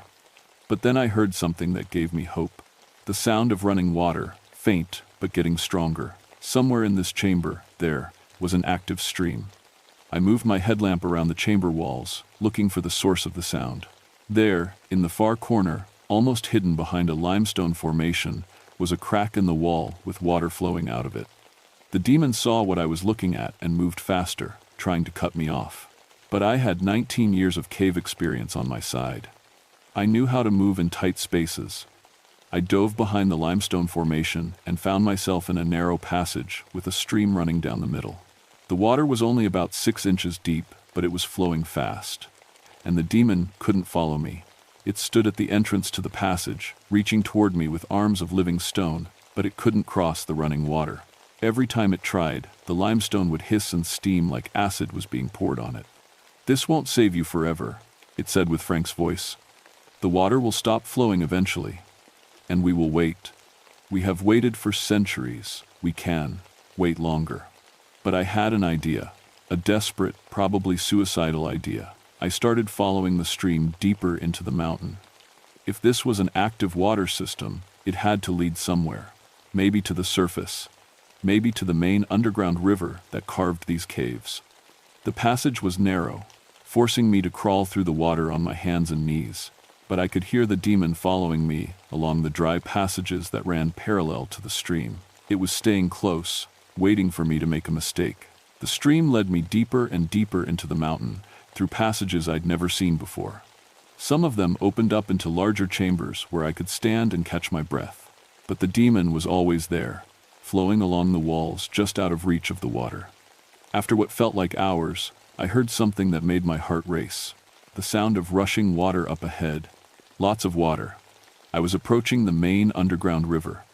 I crawled faster through the narrow passage, ignoring the pain in my knees from the rough limestone. Behind me, the demon was making sounds like a landslide, frustrated that it couldn't reach me. The passage opened up into a huge chamber with a river running through the middle of it. This was the main water system that had carved Devil's Throat Cave over millions of years. The river was about 20 feet wide and moving fast. I could feel the current from where I stood. But there was a problem. The stream I'd been following flowed into the river, but there was no way to follow the river without getting in the water. And I didn't know how deep it was or where it went. It might lead to a sump, an underwater passage with no air. I could drown down there. The demon flowed into the chamber behind me, staying on the dry rock but getting closer to the water than it had before. "You have nowhere left to run," it said. "Join us willingly, and your suffering will be brief. Fight us, and you will experience agony that lasts forever." I looked at the river, then back at the demon. I thought about Dr. Holloway, Mike Chen, Tommy Briggs, and Frank. All of them trapped inside that thing, conscious and suffering, used as voices to lure more victims into the cave. I thought about my grandfather and the Cherokee who had tried to warn people about this place. They had known what lived down here. They had tried to keep people away. I made my choice. I jumped into the river. The current was stronger than I'd expected. It swept me downstream immediately, tumbling me over rocks and through rapids. The water was freezing cold, and my heavy rescue gear was dragging me down. But I managed to keep my head above water and my headlamp working. Behind me, I could hear the demon shrieking with the voices of hundreds of victims. It was following me along the riverbank, but it couldn't enter the water. The river carried me through chamber after chamber, some so low I had to duck my head to avoid hitting the ceiling. I passed through sections where the current was so fast I couldn't control my direction at all. But gradually, I started to see something that gave me hope. Light, real light, not from my headlamp. Somewhere up ahead, the river was leading toward the surface. I fought the current and managed to grab onto a rock near the shore. Pulling myself out of the water, I found myself in a chamber with an opening to the outside. I could see stars through the hole in the cave ceiling. I had found a way out of Devil's Throat Cave. But as I climbed toward the opening, I heard something that chilled me to the bone. The demon was still coming. It was above me now, flowing across the ceiling of the chamber like liquid stone. Away from the river, it could move freely again. "You cannot escape us," it said with Frank's voice. "We are part of this mountain. We are eternal. And now, you belong to us." It dropped from the ceiling, reaching for me with arms of living limestone. I scrambled up the rocks toward the opening, but I wasn't going to make it in time. That's when I remembered the other thing my grandfather had taught me. The reason the Cherokee had been able to live near this place for centuries without being destroyed. They had made a deal with the demon. A bargain. I pulled out my knife and cut my palm again, deeper this time. Blood flowed freely down my arm. "I offer you a trade," I shouted. "My blood, freely given, in exchange for safe passage." The demon stopped reaching for me. "What blood do you offer?" "Cherokee blood," I said, hoping I was right. "Fifth-generation mountain blood, the blood of those who first knew your name." The creature considered this. For a moment, all the trapped voices went silent. "Your grandfather knew our agreement," it finally said. "The old compact holds. You may leave, but you must never speak of us to outsiders. You must guard our secret. And the others, the people you've taken, they are ours now, part of the mountain, part of us. This is the price of trespassing in our domain." I wanted to argue, to demand the release of Frank and the others, but I could see, in the demon's flowing features, that this was not negotiable. It had given me more than it had given anyone else in decades. I climbed through the opening and found myself on a hillside I recognized. I was about 3 miles from the official cave entrance, but I was alive. Behind me, I could hear the voices of the trapped calling out one last time. Frank's voice, full of sadness, but also relief that I had escaped. "Tell my wife I love her, Gus. Tell her I died trying to help people." Then the opening sealed itself with flowing stone, and I was alone on the mountainside under the stars. It took me 6 hours to hike back to the ranger station. I was hypothermic, exhausted, and probably in shock. When I stumbled through the door at dawn, my supervisor took one look at me and called for an ambulance. At the hospital, I told them I'd fallen into the underground river and been swept out through a natural sinkhole. I said Frank and the rescue volunteers had been caught in a rockfall in the main chamber. I described the location as accurately as I could, knowing they'd never find the bodies. The official report listed Frank McNeil, Dr. James Holloway, Mike Chen, and Tommy Briggs as victims of a cave-in during rescue operations. Devil's Throat Cave was declared unsafe and permanently closed to the public. Steel grates were installed over every known entrance, but I know those grates won't stop anything. The demon doesn't need the entrances we know about. It can create its own passages, flow through cracks in the rock, appear wherever it wants in that mountain. I retired from the Ranger Service 6 months later. Couldn't bring myself to go back into those mountains, knowing what was waiting down there. My supervisor understood. He'd seen what cave accidents could do to good men. I moved to town, got a job at the hardware store, tried to live a normal life. But I never stopped thinking about Devil's Throat Cave and the thing that lived there. Over the years, I started researching Cherokee legends more seriously. I talked to tribal elders, read old journals, studied the history of the area. What I learned confirmed my worst fears. The cave demon had been there for thousands of years. The Cherokee had called it Kitawa Nvi, the ancient stone that hungers. They had made peace with it through blood sacrifices and strict agreements about which parts of the mountain were forbidden. When European settlers arrived, they ignored the Cherokee warnings. They explored the caves, built mines, brought more and more people into the demon's territory. It had fed well for over 200 years. And it was still feeding. Every few years, experienced cavers would go missing in the area. Search and rescue teams would find evidence of rock falls, equipment failures, underground floods. The mountains were dangerous. Everyone knew that. People died in caves all the time. But I knew better. I knew that some of those people were still alive, trapped in the limestone, part of an ancient hunger that would never be satisfied. I kept my promise to the demon. I never told anyone the truth about what happened in Devil's Throat Cave. When people asked about Frank's death, I stuck to the official story. Rockfall. Tragic accident. These things happen in dangerous places. But I also started doing something else. I began watching the area, keeping track of who went into those mountains and who came back out. When I could, I warned people away from the cave systems. I told them the caves were unstable, dangerous, not worth the risk. Some listened. Others didn't. On quiet nights, when the wind is right, I can still hear voices calling from the direction of Devil's Throat Cave. Frank's voice, pleading for help that will never come. Dr. Holloway's voice, trying to warn other cavers away. Tommy Briggs' voice, echoing the Cherokee warnings that no one had listened to. And sometimes, late at night, I hear my grandfather's voice mixed in with the others. He's been gone for 15 years now. But I think the demon got him too, eventually. It gets everyone who knows its secrets, one way or another. I'm 69 years old now. I don't have many years left. When my time comes, I know where I'm going. Back to Devil's Throat Cave. Back to honor the agreement my grandfather made and I inherited. The Cherokee Compact requires a guardian, someone to watch over the demon's territory and keep innocent people away. Someone to feed it occasionally when hunger makes it restless. My grandfather did it for 40 years before me. I've done it for 40 years after him. Soon, it will be someone else's turn. The demon is patient. It has waited for thousands of years.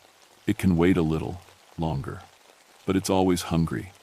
And these mountains are full of people who don't believe in Cherokee legends, who think they can go anywhere they want, explore any cave they find, people who don't understand that some places are forbidden for very good reasons.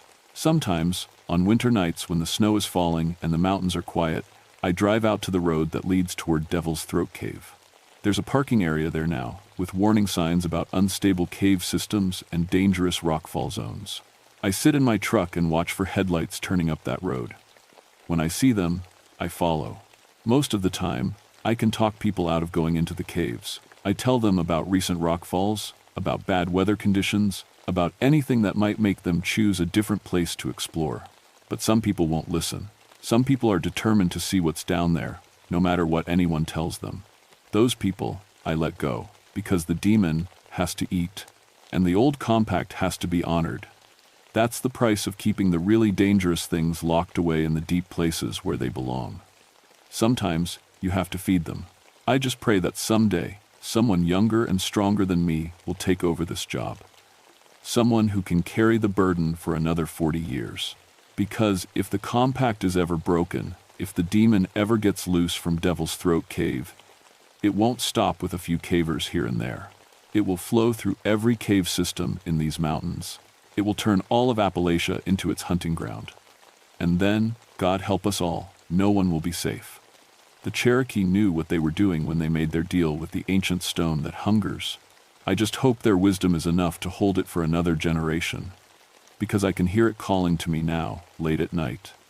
My name, in Frank's voice, promising that when I finally come home to the mountain, the suffering will end, the voices will finally be quiet, and I'll become part of the eternal stone, watching and waiting in the darkness beneath Devil's Throat Cave. Forever.